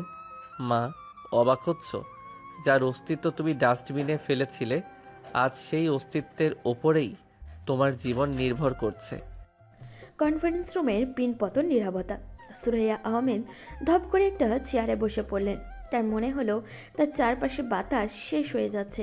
ঠিক তখনই ঈশান টেবিলের ওপরে একটা লাল রঙের ফাইল ছুঁড়ে মারল। ফাইলটা সজোরে সুরাইয়া আহমেদের সামনে গিয়ে পড়ল। ঈশানের চোয়াল শক্ত হয়ে উঠল। সে কোনো ভূমিকা ছাড়াই সরাসরি আক্রমণাত্মক সুরে কথা বলতে শুরু করলো। এই ফাইলে আপনার গত 5 বছরের সব কীর্তি লেখা আছে মিসেস সুরাইয়া। আপনি আপনার প্রমোশনের জন্য কতগুলো ভুল প্রজেক্টে সই করেছেন, কোম্পানির কত কোটি টাকা লোপাট করেছেন, সব প্রমাণ এখানে আছে। আপনার কি মনে হয়েছিল আমি স্টোর রুমে বসে ধুলোবালি পরিষ্কার করছিলাম? না মা, আমি আপনার আর কামরুলদের মতো জঞ্জাল পরিষ্কার করার নীল নকশা তৈরি করছিলাম। আজ বড় বস হিসেবে আমার প্রথম সিদ্ধান্ত, সুরাইয়া আহমেদকে এই মুহূর্তে এই কোম্পানি থেকে বরখাস্ত করা হলো। শুধুমাত্র সম্পর্কের খাতিরে আপনাকে জেলের বদলে ফুটপাতে মুক্তি দিলাম। ঈশান, তুমি কি নিজের মাকে রাস্তায় নামিয়ে দেবে? আমি তো তোমার কেরিয়ারের জন্যই এত কিছু করেছি। তুমি জানো না আমি কত কষ্ট করেছি তোমাকে বড় করতে? আজ তুমি ক্ষমতায় এসে নিজের জন্মদাত্রীকে এভাবে অপমান করছো? মা, ক্যারিয়ারের অজুহাত দিও না। তুমি কষ্ট করেছো নিজের লালসার জন্য, আমার জন্য নয়। আমার কষ্টের সময় তো তুমি অফিসে পার্টি করতে ব্যস্ত ছিলে। আজ থেকে আপনি এই অফিসের কেউ নন। আপনার আইডি কার্ড আর দামি ফোনটা টেবিলে রেখে এখনই বেরিয়ে যান। আমার গার্ডরা আপনাকে গেট পর্যন্ত পৌঁছে দিয়ে আসবে। আর শোনো মা, যাওয়ার সময় দেখে যেও তোমার সেই অযোগ্য ছেলেটা আজ কার কার ভাগ্য বদলে দেয়। সুরাইয়া আহমেদ অশ্রুসিক্ত চোখে নিজের আইডি কার্ডটা টেবিলের উপরে রাখলেন। তিনি বুঝতে পারলেন আজ আর কোনো নাটক কাজ করছে না। তিনি যখন ঘর থেকে বেরিয়ে যাচ্ছিলেন তখন অফিসের প্রতিটা কর্মচারী সারিবদ্ধভাবে দাঁড়িয়ে দেখছিল এক দাম্ভিক ম্যামের পতন। ঈশান চেয়ারে হালান দিয়ে বসল। তার চোখে এখন আর কোনো হাহাকার নেই, আজ শুধু এক শান্ত বিজয়ের ছটা। আর রায়ান সাহেব হাসি মুখে ঈশানের দিকে তাকালে ঈশান তার কলমটা দিয়ে ফাইলে সই করল। রায়ান, আজ অফিসের সবার স্যালারি ডাবল করে দাও। যারা আমাকে সাধারণ পিয়ন ভেবে ভালো ব্যবহার করেছিল তাদের প্রত্যেকের প্রমোশন লেটার কাল সকালের মধ্যে টেবিলে চাই। আর যারা অপমান করেছিল তাদের লিস্টটা আমার কাছে পাঠাও। আজ থেকে এই অফিসে শুধু যোগ্যতাই কথা বলবে, আভিজাত্য নয়। রহস্যের পর্দা সরে গেছে রায়ান, এখন শুরু হবে নতুন এক সাম্রাজ্য। কনফারেন্স রুম থেকে বেরিয়ে ঈশান আর এক মুহূর্ত সেখানে দাঁড়ালো না। অফিসের সবার স্তব্ধ চাহনি আর রায়হানের হাজারো প্রশ্নের পিছনে ফেলে সে সোজা নিচে নেমে এলো। তার আজ খুব একা লাগছে। ক্ষমতার এই বিজয় যেন তাকে ভেতর থেকে আরও ফাঁপা করে দিয়েছে। নিজের দামি স্পোর্টস কারটা স্টার্ট দিয়ে সে ঝড়ের গতিতে শহরের রাস্তা ধরে ছুটে চলতে লাগলো। বৃষ্টি থেমেছে কিছুক্ষণ আগে। পিচঢালা রাস্তা এখন আয়নার মতো চকচক করছে। ঈশানের মাথায় তখন মায়ের সেই কান্নারত মুখটা বারবার ভেসে উঠছিল। মানসিক অস্থিরতার কারণে তার পায়ের চাপ অ্যাক্সেলেটরের উপরে বেড়ে গেল। এই শহর, এই গাড়ি, এই সাম্রাজ্য সবই তো হলো, কিন্তু দিন শেষে আমি আজও সেই একা। মা নেই, আপন বলতে কেউ নেই। কি হবে এই অঢেল টাকা দিয়ে? হঠাৎ করেই মোড় ঘোরার সময় একটা মেয়ে সাইকেল নিয়ে ঠিক আমার গাড়ির সামনে চলে এলো। আমি প্রাণপণ চেষ্টা করলাম ব্রেক কষতে, কিন্তু ততক্ষণে খুব দেরি হয়ে গেছে। একটা বিকট শব্দে মেয়েটা ছিটকে রাস্তার পাশে গিয়ে পড়ল। আমার বুকটা ধক করে উঠল। এ আমি কি করলাম? ঈশান দ্রুত গাড়ি থেকে নেমে দৌড়ে গেল মেয়েটির কাছে। মেয়েটির নাম আনিকা। সে রাস্তার পাশে পড়ে যন্ত্রণায় কাতরাচ্ছে। তার সাইকেলটা দুমড়ে মুচড়ে গেছে। আনিকার কপাল দিয়ে রক্ত গড়িয়ে পড়ছে। ঈশান তাকে হাত ধরে তুলতে গেলে আনিকা ঝাড়ি দিয়ে তার হাত সরিয়ে দিল। তার চোখে এখন আগুনের মতো রাগ। এই যে মিস্টার বড়লোক, চোখে কি চশমা নেই নাকি রাস্তাটা আপনার বাপের কেনা? এইভাবে পাগলের মতো গাড়ি চালাচ্ছেন কেন? গরিবের জীবন কি আপনার কাছে সস্তা ফুটবল মনে হয় যে যখন খুশি লাথি মেরে উড়িয়ে দেবেন? দেখুন আমার সাইকেলটার কি অবস্থা করেছেন। এই সাইকেলটা দিয়ে আমি টিউশনি করাতে যাই, আমার সংসার চলে এটা দিয়ে। দেখুন, আমি সত্যিই দুঃখিত। আমি একটু অন্যমনস্ক ছিলাম। আপনার যা লস হয়েছে আমি তার ডাবল ক্ষতিপূরণ দিয়ে দিচ্ছি। আপনি প্লিজ শান্ত হন। আপনার ক্ষতটা আগে দেখা দরকার। চলুন আমি আপনাকে হাসপাতালে নিয়ে যাই। টাকা সব কিছু কি আপনাদের টাকার ওপর চলে? আপনি ভাবছেন কয়েকটা নোট ছুঁড়ে দিলেই আমার ব্যথা কমে যাবে? আপনার এই দামি গাড়ি আর আপনার এই অহংকার আমার পায়ের ধুলোর সমান। হসপিটালে আমাকে একা যেতে হবে না, আমি নিজেই যেতে পারবো। আপনাদের মতন বড়লোকদের সাহায্য নেওয়ার চেয়ে মরে যাওয়াও ভালো। যারা মানুষের জীবনের চেয়ে নিজের গতিকে বড় মনে করে, তারা কোনোদিন মানুষের মূল্য বুঝবে না।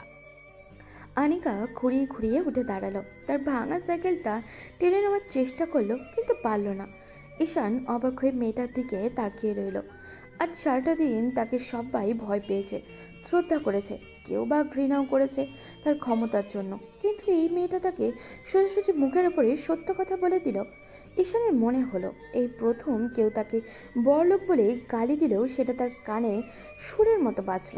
আনিকার অবজ্ঞা তাকে সেই পুরনো ঈশানের কথা মনে করিয়ে দিল। শোনো মেয়ে, আমি জানি আমি ভুল করেছি, কিন্তু আমি তোমাকে সাহায্য করতে চাইছি কোনো করুণা থেকে নয়, বরং একজন মানুষ হিসেবে। তোমার নাম কি? আর এই সাইকেলটা ঠিক করার বা নতুন একটা কেনার দায়িত্ব আমার। অন্তত একটা কার্ড তো রাখো, যাতে তুমি পরে যোগাযোগ করতে পারো। আমার নাম আনিকা, আর আপনার ওই কার্ড পকেটে রাখুন। আমি কারোর দয়া নেই না। আজ থেকে আপনি ঋণী রইলেন একজন সাধারণ মেয়ের কাছে। যদি কোনোদিন মানুষ হতে পারেন তবে হয়তো আবার দেখা হবে, তবে আশা করি আপনার সাথে আর কোনোদিন দেখা না হওয়াই ভালো। আনিকা আর এক মুহূর্ত না দাঁড়িয়ে একটা রিক্সা ডেকে তাতে উঠে পড়ল। ঈশান মাঝ রাস্তায় দাঁড়িয়ে সেই রিক্সার দিকে তাকিয়ে রইল। তার হাতে থাকা দামি কার্ডটা সে মুচড়ে পকেটে পড়ল। তার ঠোঁটের কোণে এক চিলতে হাসি দেখা দিল। রহস্যময় এই জীবনে আনিকা যেন এক নতুন বাধা হয়ে এলো ওর কাছে। যে ছেলেটি আজ নিজের মাকে হারিয়েছে, সে কি এত অপরিচিতার মাঝে নতুন কোনো জীবনের সন্ধান পাবে? আনিকা, অদ্ভুত নাম। সবাই আমার ক্ষমতা দেখে পালায়, আর তুমি আমার চোখের দিকে তাকিয়ে আমায় শাসন করলে। মা আমাকে অবহেলা করেছে আমার দারিদ্র্যের জন্য, আর তুমি আমাকে অবহেলা করলে আমার বৃত্তের জন্য। বিচিত্র এই পৃথিবীর হিসাব। রায়ানকে বলতে হবে এই মেয়েটার খোঁজ নিতে। যে আমার সাথে পাল্লা দিয়ে কথা বলতে পারে, তাকে তো আর এমনি এমনি ছেড়ে দেওয়া যায় না। ক্ষমতার এই খেলায় আজ এক নতুন প্রতিদ্বন্দ্বীর প্রবেশ ঘটল। অফিসের সেই ঝড় সামলে ঈশান এখন নিজেকে একটু সময় দিতে চাইছে, কিন্তু নিয়তি তাকে বারবার এক জায়গায় টেনে নিয়ে যাচ্ছে। পরদিন বিকেলে ঈশান খুব সাধারণ পোশাকে একটা রাস্তার ধারে সস্তা চায়ের দোকানে দাঁড়িয়েছিল। সে নিজের মনেই ভাবছিল কিভাবে সুরাইয়া আহমেদকে শিক্ষা দেওয়া যায়। ঠিক তখনই সাইকেলের বেল বাজিয়ে হন্তদন্ত হয়ে আনিকা সেখান দিয়ে যাচ্ছিল। হঠাৎ করে রাস্তায় একটা গর্তে চাকা পড়ে আনিকার সাইকেলের চেনটা কেটে গেল এবং সে সরাসরি ঈশানের উপরে গিয়ে পড়ল। ঈশানের হাতের গরম চা তার নিজের দামি হাতঘড়ি আর শার্টের উপরে চলকে পড়ল। আরে আপনি কি আমার পিছু নিচ্ছেন নাকি? যেখানেই যাই সেখানেই আপনি মূর্তির মতো দাঁড়িয়ে থাকেন কেন? দেখুন, আপনার গায়ের ওপর পড়ার কারণে আমার সাইকেলটার চেনটা আবার ছিঁড়ে গেল। আপনি কি মানুষ নাকি রাস্তার কোনো ল্যাম্প পোস্ট? অদ্ভুত তো, আপনি আমার উপর এসে পড়লেন, আমার শার্টটা গরম চায়ে নষ্ট করলেন, আর উল্টো আমাকেই বকছেন। আপনার কি চোখের মাথা খেয়েছেন? গর্তটা কি দেখতে পাননি? আর আমি আপনার পিছু নেব কোন দুঃখে? আমার কি আর কোনো কাজ নেই? কাজ তো আপনার ওই গাড়ি চালিয়ে মানুষকে ধাক্কা দেওয়া। এখন বড় বড় কথা বলবেন না, চেনটা ঠিক করে দিন। আমার টিউশনের সময় হয়ে যাচ্ছে, দেরি হলে ওই পিচ্চিটা আবার কান্নাকাটি করবে, আর ওর মা আমার বেতন কেটে রাখবে। তাড়াতাড়ি করুন। ঈশান জীবনে কোনোদিনও নিজের হাতে কাজ করেনি, অথচ আজ এই রাস্তায় দাঁড়িয়ে তাকে নোংরা চেইন ঠিক করতে হচ্ছে। সে যখন চেইনটা লাগাতে গেল, তার হাতে কালি লেগে একাকার। আনিকা পাশে দাঁড়িয়ে সামনে জ্ঞান দিচ্ছিল যে কিভাবে কি করতে হবে। ঈশান যখন চেইনটা ঠিক করে উঠে দাঁড়ালো, আনিকা কোনো ধন্যবাদ না দিয়েই ব্যাগটা পিঠে নিয়ে সাইকেলে উঠে পড়ল। তবে যাওয়ার আগে সে ঈশানের কপালে লেগে থাকা কালি দেখে হো হো করে হেসে উঠল এবং বলল, আপনাকে এখন একদম একটা কয়লা চোরের মতো লাগছে। ঈশান অবাক হয়ে নিজের রিফ্লেকশনে তাকিয়ে দেখল তার চেহারার দশা। তার খুব রাগ হওয়ার কথা ছিল, কিন্তু কেন যেন সে নিজেও একটু হাসল। মেয়েটা কি আসলেই পাগল নাকি অনেক বেশি সাহসী? রায়ান যদি এখন আমাকে এই অবস্থায় দেখতো তবে হার্ট অ্যাটাক করতো। কিন্তু আনিকার এই বোকামিগুলো কেন যেন আমার ভালো লাগছে।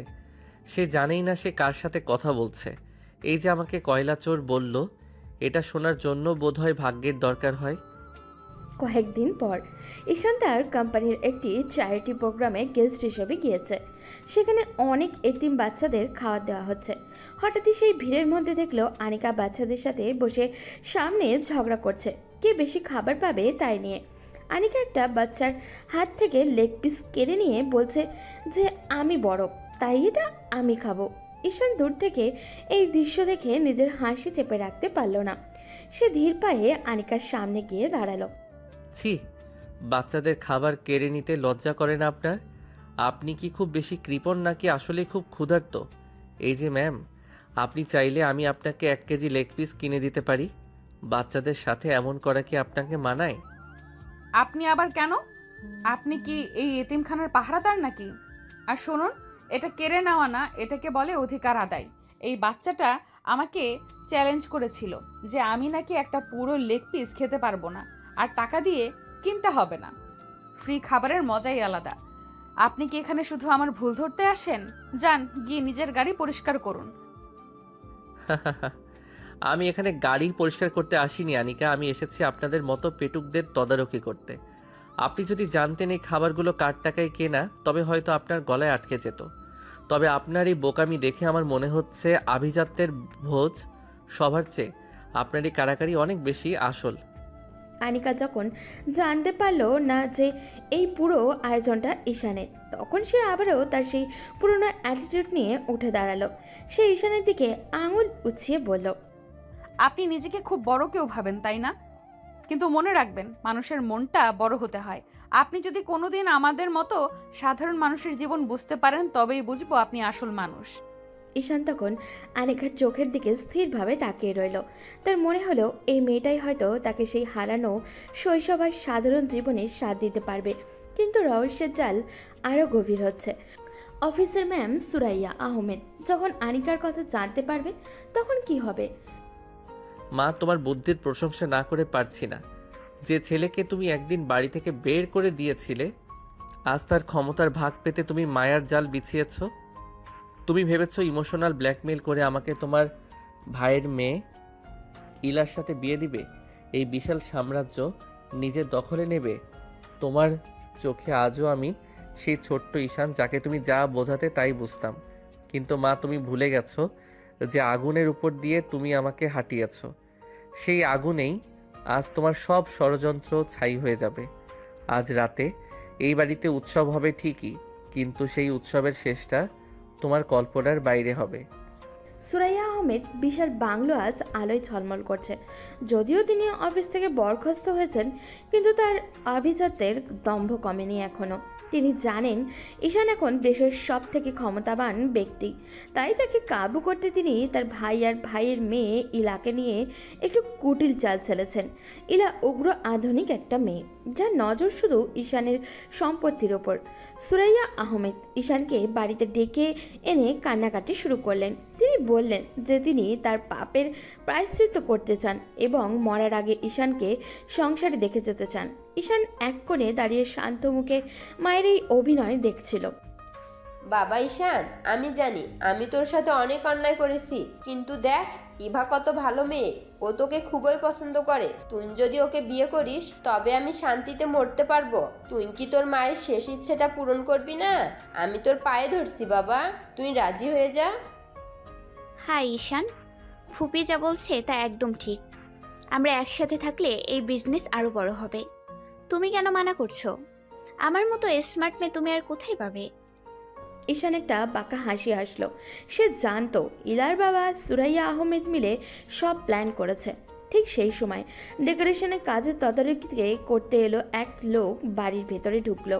তাদের মধ্যে জিন্সের প্যান্ট আর একটা বড় ঢিলাঢালা শার্ট পরা মেয়েটি ছিল আনিকা। সে মাথায় ফুলের ঝুড়ি নিয়ে কাজ করছিল। আনিকা জানতো না যে এই বাড়িটা আসলে কার। ঈশানের নজর যখন আনিকার ওপর পড়ল, তার চোখের মনি জল করে উঠল। সে বুঝতে পারল এটাই সুযোগ এই লোভী মানুষদের উচিত শিক্ষা দেওয়ার। মা, তুমি বললে না তোমার শেষ ইচ্ছা পূরণ করতে? ঠিক আছে, আমি বিয়ে করব। আজ এই মুহূর্তেই বিয়ে করব। কাজী সাহেব তো পাশের রুমেই আছেন, তাই না? কিন্তু মা, একটা ছোট পরিবর্তন আছে। আমি ইলাকে বিয়ে করছি না। মানে ইলাকে বিয়ে না করলে কাকে করবি? এখানে তো আর কোনো মেয়ে নেই। তুই কি পাগল হয়ে গেছিস ঈশান? ঈশান, হোয়াট ডু ইউ মিন? আমাকে রিজেক্ট করার সাহস তোমার কি করে হয়? সাহস আমার অনেক আছে ইলা, সেটা তো তোমরা জানোই। আমি বিয়ে করব ওই মেয়েটিকে যে ওখানে ফুলের মালা গাঁথা নিয়ে ব্যস্ত। আনিকা, এদিকে এসো। আনিকা নিজের নাম শুনে থতমত খেয়ে হাতের মালা ফেলে দিল। সে দেখল ঈশান অত্যন্ত রাগী আর গম্ভীর মুখে তার দিকে তাকিয়ে আছে। সুরাইয়া আহমেদ আর ইলা যখন দেখল ঈশান এক সাধারণ ডেকোরেশন কর্মীর ইশারা করছে, তখন তাদের পিত্তি জ্বলে গেল। আনিকা ভয়ে ভয়ে সামনে এগিয়ে এলো। আরে আপনি এখানে কেন, আর আমাকে ডাকছেন কেন? আমি তো এখানে কাজ করতে এসেছি। ডেকোরেশনের টাকা কি আপনি দেবেন? ডেকোরেশনের টাকা নয় আনিকা, আজ আমি তোমার পুরো জীবনের দায়িত্ব নেব। তুমি একটু আগে আমাকে বলেছিলে না যে আমি বড়লোক বলে অহংকার করি? আজ সেই অহংকারের অবসান হবে। তুমি কি আমাকে বিয়ে করবে? আপনি কি পাগল? আপনার কি মাথা খারাপ হয়েছে? আমি আপনাকে কেন বিয়ে করব? আপনি তো একটা অহংকারী পালোয়ান। আমি গরিব হতে পারি, কিন্তু মাথা বিক্রি করি না। ঈশান, এই নর্দমার ড্রেনের মেয়েটাকে তুই বিয়ে করবি? তোর কি মাথা একদম গেছে? ও তো আমাদের বাড়ির চাকর হওয়ারও যোগ্য না। ইলার মতো রাজকন্যা থাকতে তুই এই ডেকোরেটর করছে এই মেয়েকে পছন্দ করলি? চুপ করো মা। তুমি যাকে রাজকন্যা বলছো সে আমার টাকা দেখে লালা ফেলছে, আর তুমি যাকে নর্দমার মেয়ে বলছো সে অন্তত মুখের উপর সত্য বলার সাহস রাখে। মা, তুমি চেয়েছিলে না আমি বিয়ে করি? এই যে আমার কোণে, কাজী সাহেবকে ডাকুন। আনিকা পালানোর চেষ্টা করলো, কিন্তু ঈশান শক্ত করে তার হাত ধরে পড়ল। ঈশানের চোখে এখন এক অদ্ভুত জেদ আর অ্যাটিটিউড। সে আনিকার কানের কাছে মুখ নিয়ে ফিস ফিস করে বলল, আজ যদি তুমি আমাকে সাহায্য না করো তবে এই লোভী মানুষগুলো আমাকে খেয়ে ফেলবে। দয়া করে চুপ থাকো। আনিকা ঈশানের চোখের অসহায়ত্ব দেখে কেন যেন স্থির হয়ে গেল। ঈশান সরাসরি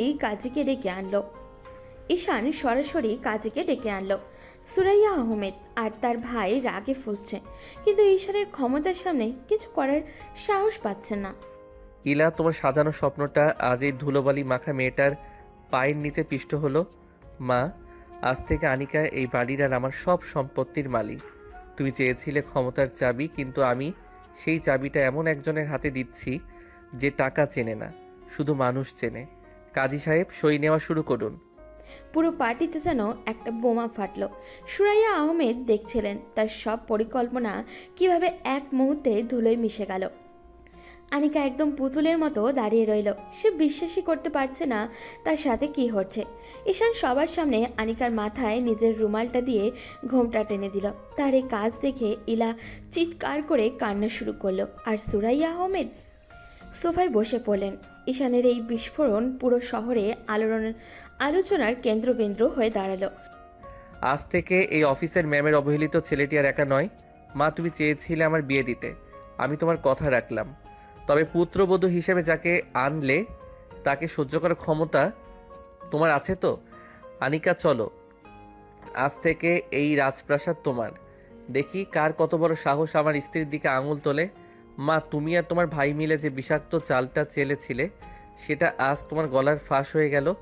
তোমরা ভেবেছিলে আমাকে ইমোশনাল ব্ল্যাকমেইল করে একটা পুতুল বউ ঘরে এনে আমার সাম্রাজ্য লুটে নেবে, কিন্তু আজ আমি তোমাদের আয়নার সামনে দাঁড় করিয়ে দিলাম এই যে আনিকা, যাকে তোমরা নর্দমার ড্রেনের মেয়ে বললে, আজ থেকে এই রাজপ্রাসাদের রানী। আর তোমরা এখন আমার বাড়িতে থাকা স্রেফ দয়ার পাত্র। মনে রেখো মা, এই ঈশান এখন আর কারো মায়ায় কান্না করে না, সে এখন সাম্রাজ্য চালাতে জানে। পুরো ড্রয়িং রুমে নিস্তব্ধতা নেমে এসেছে। সুরাইয়া আহমেদ তার ভাই মিস্টার আফজাল রাগে অপমানে লাল হয়ে দাঁড়িয়ে আছেন। ইলা তখনও চিৎকার করে কাঁদছে আর মেঝেতে হাত পা ছুটছে। আনিকা একদম পাথরের মতো দাঁড়িয়ে আছে, তার হাতে থাকা সেই ফুলের মালাটা মেঝের ধুলোয় পড়ে আছে। ঈশান আনিকার হাতটা শক্ত করে ধরে সবার মাঝখানে গিয়ে দাঁড়ালো। তার চোখে এখন যে কাঠিন্য ফুটে উঠেছে তা দেখে সুরাইয়া আহমেদের মেরুদণ্ড দিয়ে একটা হিমশীতল স্রোত বয়ে গেল। ঈশান, তুই পাগল হয়ে গেছিস? এই ডেকোরেটরের মেয়েকে তুই বিয়ে করলি? সমাজকে মুখ দেখাবো কি করে? ও আমাদের বংশের নাম ডুবিয়ে দেবে। তুই কি চাস না আমি সমাজে মাথা উঁচু করে বাঁচি? সমাজ? যে সমাজ তোমার কাছে নিজের ছেলের চেয়ে টাকা আর স্ট্যাটাসকে বড় করেছে, সেই সমাজের মুখে আমি থুতু দেই মা। আর শোনো কামরুল সাহেব, আপনি আর আপনারই মেয়ে ইলা, আপনারা ভাবছেন এখান থেকে কিছু নিয়ে যাবেন? আজ একটা চরম কথা শুনে রাখুন, এই বাড়ির সীমানার ভেতরে যদি আমার বা আমার বউয়ের কোনো ক্ষতি করার চেষ্টা কেউ করো, তবে এক বিন্দু ছাড় দেব না। আমি জ্যান্ত পুঁতে রেখে দেব সবকটাকে। আমার ক্ষমতার দাপট কতদূর পৌঁছাতে পারে তার ট্রেলার তো অফিসেই দেখেছো। আসল সিনেমা দেখতে চাইলে একবার আনিকার দিকে আর চোখে তাকিয়ে দেখো। ঈশানের এই গর্জনে মিস্টার আফজাল আর ইলা এক পা পিছিয়ে গেলেন। তারা জানেন ঈশান এখন আর ফাঁকা হুমকি দিচ্ছে না। সে যদি আজ রাতারাতি তাদের জেলে পাঠাতে চায় বা এই শহর থেকে ভ্যানিশ করে দিতে চায়, তবে তাকে আটকানোর মতো কেউই নেই। ইলা নিজের কান্না থামিয়ে ভয়ার্ত চোখে বাবার দিকে চাইল। মিস্টার আফজাল বুঝতে পারলেন এখন পালানো ছাড়া আর কোনো পথ নেই। পানির মায়া সবাইকে কাছে, আর ধ্বংস হয়ে যাওয়ার শখ কারণ নেই। আসলে ঈশান বাবা, তুমি ভুল বুঝছো। আমরা তো ইলার বিয়ের কথা এমনিই বলেছিলাম। তুমি যাকে পছন্দ করেছো আমরা তাকেই মেনে নিচ্ছি। আমাদের কোনো আপত্তি নেই। চলো ইলা, আমাদের এখন যাওয়া উচিত। কিন্তু বাবা, আমার অপমান, এই ফকিন্নি মেয়েটা আমার জায়গায় বসবে? সাবধান ইলা, এরপর যদি ওর নামে একটাও বাজে কথা তোর মুখ দিয়ে বের হয়, তবে ওই জিব্বা আমি টেনে ছিঁড়ে ফেলবো। তুই কি জানিস তোর বাবার জালিয়াতির কতগুলো ফাইল আমার ডেস্কে জমা আছে?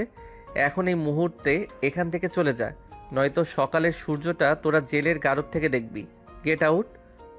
ঈশানের রুদ্রমূর্তি দেখে ইলা আর এক মুহূর্ত দাঁড়ালো না। সে তার ব্যাগটা নিয়ে দৌড়ে ঘর থেকে বেরিয়ে গেল। তার পেছন পেছন তার বাবাও পালালেন। সুরাইয়া আহমেদ সোফায় বসে কাঁপছেন। তিনি বুঝলেন তার হাতের শেষ তাসটিও কাটা পড়ে গেছে। এখন তার নিজের অস্তিত্বই সংকটে। ঈশান আনিকার দিকে তাকালে দেখল আনিকা বড় বড় চোখে তার দিকে তাকিয়ে আছে। আনিকার চোখে বিস্ময় আর একরাশ ভয়। আপনি কি সত্যি এই কাজটা করলেন? আপনি জানেন আমি কে? কেন আমায় এই বিপদে ফেললেন? আমি তো আপনার শত্রু ছিলাম না। আপনার এই ক্ষমতার লড়াইয়ে কেন আমাকে ঢাল বানালেন? আমি তো সাধারণ এক ডেকোরেটর। আমি কিভাবে এখানে থাকবো? তুমি শত্রু নও আনিকা, তুমি এই লড়াইয়ে একমাত্র সত্য। তোমার ওই যে বোকামি আর মুখের উপর সত্যি বলা, সেটাই আজ আমাকে বাঁচিয়েছে। ভয় পেও না, এই বাড়ির দেয়ালগুলো অনেক শক্ত। তোমাকে এখানে কেউ অসম্মান করার সাহস পাবে না। মা, কি ভাবছো? পুত্রবধূকে বরণ করার জন্য থালা রেডি করবে, নাকি ঘর থেকে বের হওয়ার প্রস্তুতি নেবে? আমি হার মেনেছি ঈশান। আমি বুঝতে পারিনি তুই এত বড় খেলোয়াড় হয়ে গেছিস। আমি আর কোনো ঝামেলা করব না, শুধু আমায় এই বাড়িতে থাকতে দে। আমি আর কোনো ক্ষমতার ভাগ চাই না। ঈশান আর কোনো জবাব দিল না। সে আনিকাকে নিজের সোজা দোতলার সবচেয়ে বড় রুমের দিকে এগিয়ে গেল। সিঁড়ি দিয়ে ওঠার সময় সে প্রতিটি পদে পদে নিজের আভিজাত্যের ছাপ রেখে যাচ্ছিল। আজ থেকে এই বাড়িতে এক নতুন শাসনের শুরু হলো। আনিকা যখন ঈশানের পাশে হাঁটছিল, তখন তার মনে হচ্ছিল যে কোনো রূপকথার গল্পে ঢুকে পড়েছে ও, যেখানে রাজপুত্রটি যেমন দয়ালু তেমনি ভয়ঙ্কর। রহস্যের মেঘ কাটতে শুরু করলেও আগামী দিনের লড়াইটা যে আরও কঠিন হতে যাচ্ছে তা ঈশানের চোয়ালের দৃঢ়তা দেখলেই বোঝা যাচ্ছিল। বিয়ের কয়েকদিন কেটে গেছে। বাড়ির পরিবেশ এখন আগের চেয়ে অনেক বেশি জীবন্ত। সুরাইয়া আহমেদ এখন আনিকার ভয়ে ততুষ্ট থাকেন, কারণ আনিকা কাউকে পরোয়া করে না। সেই বিশাল রাজপ্রাসাদেও নিজের মতো করে চলে। আজ সকালেই ডাইনিং টেবিলে ঈশান বসে আছে, তার দামি স্যুট পরে ল্যাপটপে অফিসের জরুরি ফাইল দেখছে। ঠিক তখনই আনিকা এক বাটি ডাল নিয়ে এসে ধপ করে টেবিলের ওপরে রাখলো। এই যে মিস্টার গম্ভীর, ল্যাপটপটা বন্ধ করুন তো। সকালে তেতো কফি খেয়ে আপনার মাথা এমনিতেই বিগড়ে থাকে, তার উপর এই যন্ত্রটা নিয়ে বসে থাকেন। এই নিন, এই পাতলা ডাল আর গরম ভাত খেয়ে অফিসে যান। ওই দামি হোটেলের খাবার খেয়ে আপনার শরীর তো একদম ফ্যাকাশে হয়ে গেছে। আনিকা, আমি কতবার বলেছি আমার অফিসের কাজের সময় আমাকে ডিস্টার্ব করবে না? আর এই ডালটা কি? এটার মধ্যে কি হলুদের প্যাকেট পুরোটা ঢেলে দিয়েছো? এটার রং দেখে তো মনে হচ্ছে বিষ। আমি কফি খেয়েই ঠিক আছি। ওরে আমার নবাবের নাতনি রে, বিষ কেন হবে? এটা একদম টাটকা ডাল। আর কফি খেলে কি পেট ভরে? আপনি তো দেখছি দিন দিন কাঠকুরানি হয়ে যাচ্ছেন। চুপচাপ খান, নইলে আপনার ওই ল্যাপটপটা আমি আজ ডাস্টবিনে ফেলে দেব। আমার রাগ কিন্তু আপনি চেনেন না। ঈশান ভ্রুকুচকে আনিকার দিকে তাকালো। আনিকা কোমরে হাত দিয়ে দাঁড়িয়ে রাগি রাগি ভাব দেখাচ্ছে। ঈশান মনে মনে খুব মজা পাচ্ছে, কারণ তার মতো একজন সম্রাটকে শাসন করার সাহস কেবল এই মেয়েটাই রাখে। ঈশান অনিচ্ছা সত্ত্বেও চামচ দিয়ে ডালটা মুখে দিল। উফ, লবণের সমুদ্র, তুমি কি লবণের কারখানায় ডাকাতি করেছো? আনিকা, তুমি কি চাও আমি হাই ব্লাড প্রেশারে মারা যাই? মাকে বললে অন্তত তিনি এর চেয়ে ভালো রান্না করতেন। মায়ের নাম নেবেন না একদম। ম্যাম তো শুধু প্রসাধনী মাখতেই জানেন। আমি রান্না করেছি, এটাই আপনার ভাগ্য। ভালো না লাগলে খাবেন না। আমি যাচ্ছি আমার ঘর পরিষ্কার করতে। আর হ্যাঁ, আজ ফেরার সময় আমার জন্য ওই রাস্তার ধারের ঝালমুড়ি আর আচার নিয়ে আসবেন। দামি চকলেট আনলে কিন্তু আমি কপালে ছুঁড়ে মারবো। আনিকা গট গট করে হেঁটে চলে গেল। ঈশান পেছনে তাকিয়ে একটা দীর্ঘশ্বাস ফেলল, কিন্তু তার মুখে ছিল ম্লান হাসি। সে লক্ষ্য করলো ডালের স্বাদ আসলে খুব একটা খারাপ না। লবণের কথা সে শুধু আনিকাকে খ্যাপানোর জন্যই বলেছে। ঈশান যখন অফিসের জন্য বের হতে যাবে তখন দেখলো আনিকা সিঁড়ির গোড়ায় দাঁড়িয়ে তার টাইটা বাঁধার চেষ্টা করছে, কিন্তু পারছে না। কি হলো? আমার টাই কি তুমি ফাঁসি দেওয়ার দড়ি বানাচ্ছ? তুমি তো টাই বাঁধতেই জানো না, তাহলে ধরলে কেন? দাও, আমাকে দাও। আরে আমি তো চেষ্টা করছি আপনাকে একটু ভদ্রতা দেখাতে। আপনি তো সবসময় বাঘের মতো মুখ করে থাকেন। একটু হাসলে কি আপনার টাকা কমে যাবে? আর শুনুন, টাই বাঁধতে পারি না তো কি হয়েছে? আমি তো শাড়ি পরাতে ওস্তাদ। আপনি কি পারবেন আমাকে শাড়ি পরাতে? পারবেন না তো তাহলে বড় বড় কথা কেন? আমি শাড়ি পরতে পারি কি না সেটা পরে দেখা যাবে। আপাতত নিজের নাকটা সামলাও। রাগে তো একদম টমেটো হয়ে গেছে।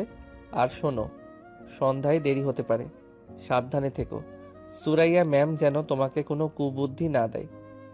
ঈশান যখন আনিকার চোখের দিকে তাকালো, আনিকা কেমন জানি থমকে গেল। ঈশানের চোখে এখন সেই ভয়ঙ্কর আভিজাত্য নেই, আছে গভীর মায়া। আনিকা লজ্জা পেয়ে দ্রুত সরে গেল আর বিড়বিড় করে বলতে লাগলো, বড়লোকদের ঢং কত। ঈশান গাড়ি নিয়ে বের হওয়ার সময় বারবার লুকিং গ্লাসে আনিকাকে দেখছিল। সারাদিন অফিসে হাজারটা মিটিংয়ের মাঝেও তার কানে বারবার বাজছিল আনিকার সেই মিস্টার গম্ভীর ডাকটা। রায়ান, আজ অফিসের কাজ তাড়াতাড়ি শেষ করো, আমাকে বাড়ি ফিরতে হবে। কারোর জন্য ঝালমুড়ি আর আচার কিনতে হবে। হাসছো কেন?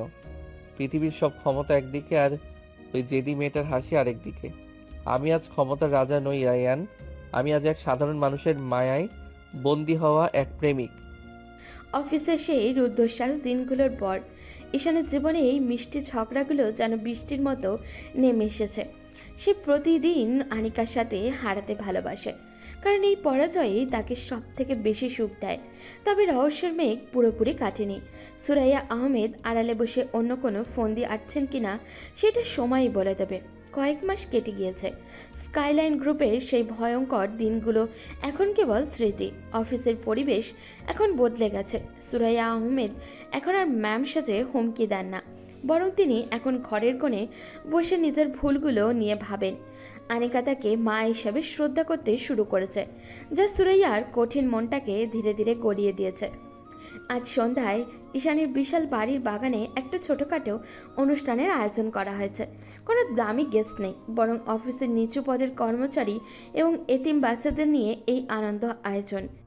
এই যে মিস্টার বিজনেস টাইকুন, আজ অন্তত আপনার ওই ফোনটা পাশে রেখে বাচ্চাদের সাথে একটু খেলুন তো। আজকেও কি ওই রায়ান সাহেবের সাথে প্রফিট হিসাব করবেন? দেখুন, বাচ্চাগুলো আপনার জন্য অপেক্ষা করছে। আপনার ওই গাম্ভীর্য দিয়ে তো বাচ্চাগুলোকে ভয়ে পালাবে। আমি তো ভয় দেখাই না আনিকা, আমি তো শুধু দেখছি আমার কোম্পানিটা এখন কত সুন্দর হাতে পড়েছে। অফিসের কর্মচারীরা তো এখন আমার চেয়ে তোমার কথাই বেশি শোনে। রায়ান আমাকে কাল বলছিল যে স্যার ম্যাম তো আমাদের স্যালারির সাথে সাথে প্রতি সপ্তাহে বোনাস দেওয়ার অর্ডার দিয়েছেন। আমি তো ফকির হয়ে যাব দেখছি। চুপ করুন তো। টাকা কি কবরে নিয়ে যাবেন? মানুষের মুখের হাসি ফোটাতে না পারলে এই অঢেল টাকা দিয়ে কি হবে? আর শুনুন, আমি মাকে বলে দিয়েছি যে কাল থেকে আমরা সবাই মিলে একসাথে ডাইনিংয়ে বসে খাবো। কোনো ভেদাভেদ থাকবে না। আপনার কোনো আপত্তি নেই তো? ঈশান আনিকার চোখের দিকে স্থির হয়ে তাকালো। যে সুরাইয়া আহমেদ একদিন ঈশানকে প্রিয়নের সাথে খেতে বসতে নিষেধ করেছিল, আজ সেই সুরাইয়া আহমেদ আনিকার হাতে রান্না করা খাবার খাওয়ার জন্য অপেক্ষা করেন। ঈশান ধীর পায়ে সুরাইয়া আহমেদের কাছে গেল, যিনি বাগানের এক কোণে চেয়ারে বসে বাচ্চাদের খেলা দেখছিল। ঈশান তার মায়ের হাতটা নিজের হাতের ওপরে রাখল। সুরাইয়া আহমেদ চমকে উঠে ছেলের দিকে তাকালেন। তার চোখ দিয়ে জল গড়িয়ে পড়ল। ঈশান, আমি কি আসলেও ক্ষমার যোগ্য? তুই আজ আমায় যে সম্মান দিয়েছিস সেটা আমি কোনোদিন তোকে দেইনি। আমি কেরিয়ারের পেছনে দৌড়াতে গিয়ে আমার জীবনের আসল রত্নটাকে অবহেলা করেছি। আজ এই মেয়েটা আনিকা, সে আমায় শিখিয়েছে মা হওয়ার মানে শুধু শাসন করা নয়, মা হওয়ার মানে আগলে রাখা। মা, অতীতকে আঁকড়ে ধরে থাকলে ভবিষ্যৎ হারানো লাগে। আমি আজ যা পেয়েছি তার পেছনে তোমার কঠোরতা যেমন ছিল, তেমনি আনিকার সহজ সরল ভালোবাসাও আছে। আজ থেকে আমরা এক নতুন পরিবার, যেখানে কোনো অফিসের বসের দাপট থাকবে না, থাকবে শুধু ভালোবাসা। রাতের আকাশটা আজ তারায় তারায় ভরে গেছে। ঝিরঝিরে বাতাসে বাগানের ফুলগুলো দুলছে। আনিকা এক গাদা মিষ্টি নিয়ে এসে সবাইকার মুখে তুলে দিচ্ছে। তার সেই চপলতা আর বোকামির মাখানো হাসিটা এখনো এই বাড়ির প্রাণ। ঈশান তার দামি কোটটা খুলে ফেলে বাচ্চাদের সাথে মাটিতে বসে পড়ল। রায়ান সাহেব দূর থেকে এই দৃশ্য দেখে চোখের কোণ মুছছিলেন। যে ঈশানকে সবাই ভয় পেত, আজ সে সবার প্রিয় হয়ে উঠেছে। আনিকা শোনো, আজ থেকে এই সাম্রাজ্যের কোনো ছদ্মবেশ থাকবে না। আজ থেকে আমি কেবল তোমার সেই মিস্টার গম্ভীর। তবে মনে রেখো, মাঝে মধ্যে ওই ঝালমুড়ি আর আচার না আনলে কিন্তু আমি আবার অফিসের মালিক হয়ে যাব। ওরে বাবা, ভয় দেখাচ্ছেন? আপনি যাই হন না কেন, আমার কাছে আপনি সেই চায়ের দোকানের চেইন ঠিক করা কয়লা চোরে থাকবেন। চলুন এখন সবাই মিলে গান ধরি, আজ আনন্দের রাত। হাসাহাসি আর আনন্দের মধ্যে দিয়ে সেই রাতের অবসান হলো। অফিসের সেই অবহেলিত ছেলেটা আজ শুধু ক্ষমতার মালিক নয়, সে আজ ভালোবাসার মালিক। আভিজাত্যের চেয়ে বড় যে মমতাবোধ, সেই সত্যটি জয়ী হলো। ঈশান আর আনিকার এই গল্প শহরের মানুষের মুখে মুখে রয়ে গেল, যেখানে ক্ষমতা মাথা নত করেছিল সাধারণ ভালোবাসার কাছে। মা, জীবনের অঙ্কটা শেষ পর্যন্ত মিলেই গেল। তুমি চেয়েছিলে ক্ষমতার শীর্ষে উঠতে, আর আমি আজ সেই শীর্ষের অধিপতি। তফাৎ শুধু একটাই, তোমার ক্ষমতা ছিল ভয়ের আর আমার ক্ষমতা হলো আস্থার। আজ এই শহরের সবচেয়ে দামি বিল্ডিংয়ের ছাদ থেকে যখন আমি নিচে তাকাই, তখন সব কিছুকে খুব ছোট মনে হয়। তবে আমার পা দুটো আজও মাটিতেই আছে, কারণ আনিকার মতো একটা জেদি মেয়ে আমার হাতটা শক্ত করে ধরে রেখেছে। আভিজাত্যের লড়াই শেষ মা, এখন রাজত্বের সময়। অফিসের মেইন গেটে আজ সাজে সাজে রব। ডজনখানেক কালো রঙের বুলেট প্রুফ লিমুজিন সারিবদ্ধভাবে দাঁড়িয়ে আছে। আজ স্কাইলাইন গ্রুপের অ্যানুয়াল জেনারেল মিটিং। অফিসের করিডোর আগের মতোই সেই দম বন্ধ করা আতঙ্ক আর নেই, তবে একটা গাম্ভীর্য চারিদিকে ছড়িয়ে আছে। সুরাইয়া আহমেদ এখন আর অফিসের কোনো পদে নেই, তবে তিনি আজ বিশেষ অতিথি হিসাবে সামনের সারিতে বসে আছেন। তিনি অপলক দৃষ্টিতে তাকিয়ে দেখছেন তার সেই অবহেলিত ছেলেটি কিভাবে পুরো শহরকে নিজের হাতের মুঠোয় নিয়ে এসেছেন। এমন সময় করিডোর দিয়ে ঈশান হেঁটে আসছে। তার পরনে নেভি ব্লু কালারের কাস্টমাইজ স্যুট, চোখে দামি সানগ্লাস। তার প্রতিটি পদক্ষেপে শব্দে পুরো করিডোর যেন কেঁপে কেঁপে উঠছে। অফিসের সিনিয়র ম্যানেজারও কামরুল সাহেব পাশে দাঁড়িয়েছিলেন। তিনি ঈশানকে আসতে দেখে তড়িঘড়ি করে নিজের টাই ঠিক করে সোজা হয়ে দাঁড়ালেন। তার পাশে দাঁড়িয়ে থাকা অন্য একজন কর্মকর্তা রাইসুল সাহেব ফিসফিস করে কামরুল সাহেবকে বলছেন যে, কামরুল সাহেব দীর্ঘশ্বাস ফেলে উত্তর দিলেন, কথা কম বলুন রাইসুল সাহেব, স্যারের কানে গেলে আমাদের এই চাকরি বাঁচানো দায়ী হবে। ওনার অ্যাটিটিউড এখন আগের চেয়েও অনেক বেশি ধারালো। ঈশান যখন কনফারেন্স রুমের বিশাল দরজার সামনে পৌঁছালো, রায়ান সাহেব দ্রুত দরজা খুলে দিয়ে মাথা নিচু করে দাঁড়ালেন। ঈশান ভেতরে ঢুকে দরজায় দাঁড়িয়ে পেছনে ফিরে তাকালো। সেখানে আনিকা দাঁড়িয়ে ছিল। তার পরনে একটা সাধারণ নীল রঙের জামদানি শাড়ি, কিন্তু তার আভিজাত্য আজ কোনো রাজকন্যার চেয়ে কম নয়। আনিকা তার হাতের ব্যাগটা সামলাতে গিয়ে একটু ইতস্তত করছিল। ঈশান সবার মাঝখানে এগিয়ে গিয়ে আনিকার হাতটা নিজের হাতের উপরে শক্ত করে ধরল। শোনো সবাই, আজ থেকে এই কোম্পানিতে কোনো ফাইলের সই আমার আগে আমার স্ত্রী আনিকার হাত দিয়ে হবে। যারা ভেবেছিলে আভিজাত্য মানে শুধু দামি পোশাক আর ইংরেজি বুলি, তারা ভুলছিলে। আভিজাত্য মানে হলো নিজের শেকড়কে সম্মান করা। আনিকা, তুমি ভয় পাচ্ছ কেন? এই বিশাল চেয়ার আর এই মানুষগুলো সবই এখন তোমার ইশারায় চলবে। আনিকা লজ্জায় মাথা নিচু করে ঈশানের কানের কাছে মুখ নিয়ে ফিস ফিস করে বলল, আপনি কি লোক হাসাবেন? সবাই তাকিয়ে আছে, আপনি নাটকীয় রাজকীয় ভাব কি কোনোদিন কমবে না? আমি তো এখানে শুধু আপনার লাঞ্চ বক্সটা নিয়ে এসেছি। লাঞ্চ বক্স তো বাহানা আনিকা। আসলে এই সাম্রাজ্যের সম্রাটকে দেখার জন্য একজন সামগ্রীর প্রয়োজন হয়। মা, আপনি আজ আমার ঠিক পাশে বসবেন। আপনার ছেলের রাজত্ব আজ পুরো দুনিয়া দেখবে। ঈশান কনফারেন্স রুমের প্রধান চেয়ারে গিয়ে বসল। সে পায়ের ওপরে পা তুলে অত্যন্ত আয়েশ করে বসে তার দামি হীরার কলমটা টেবিলের উপরে সশব্দে রাখল।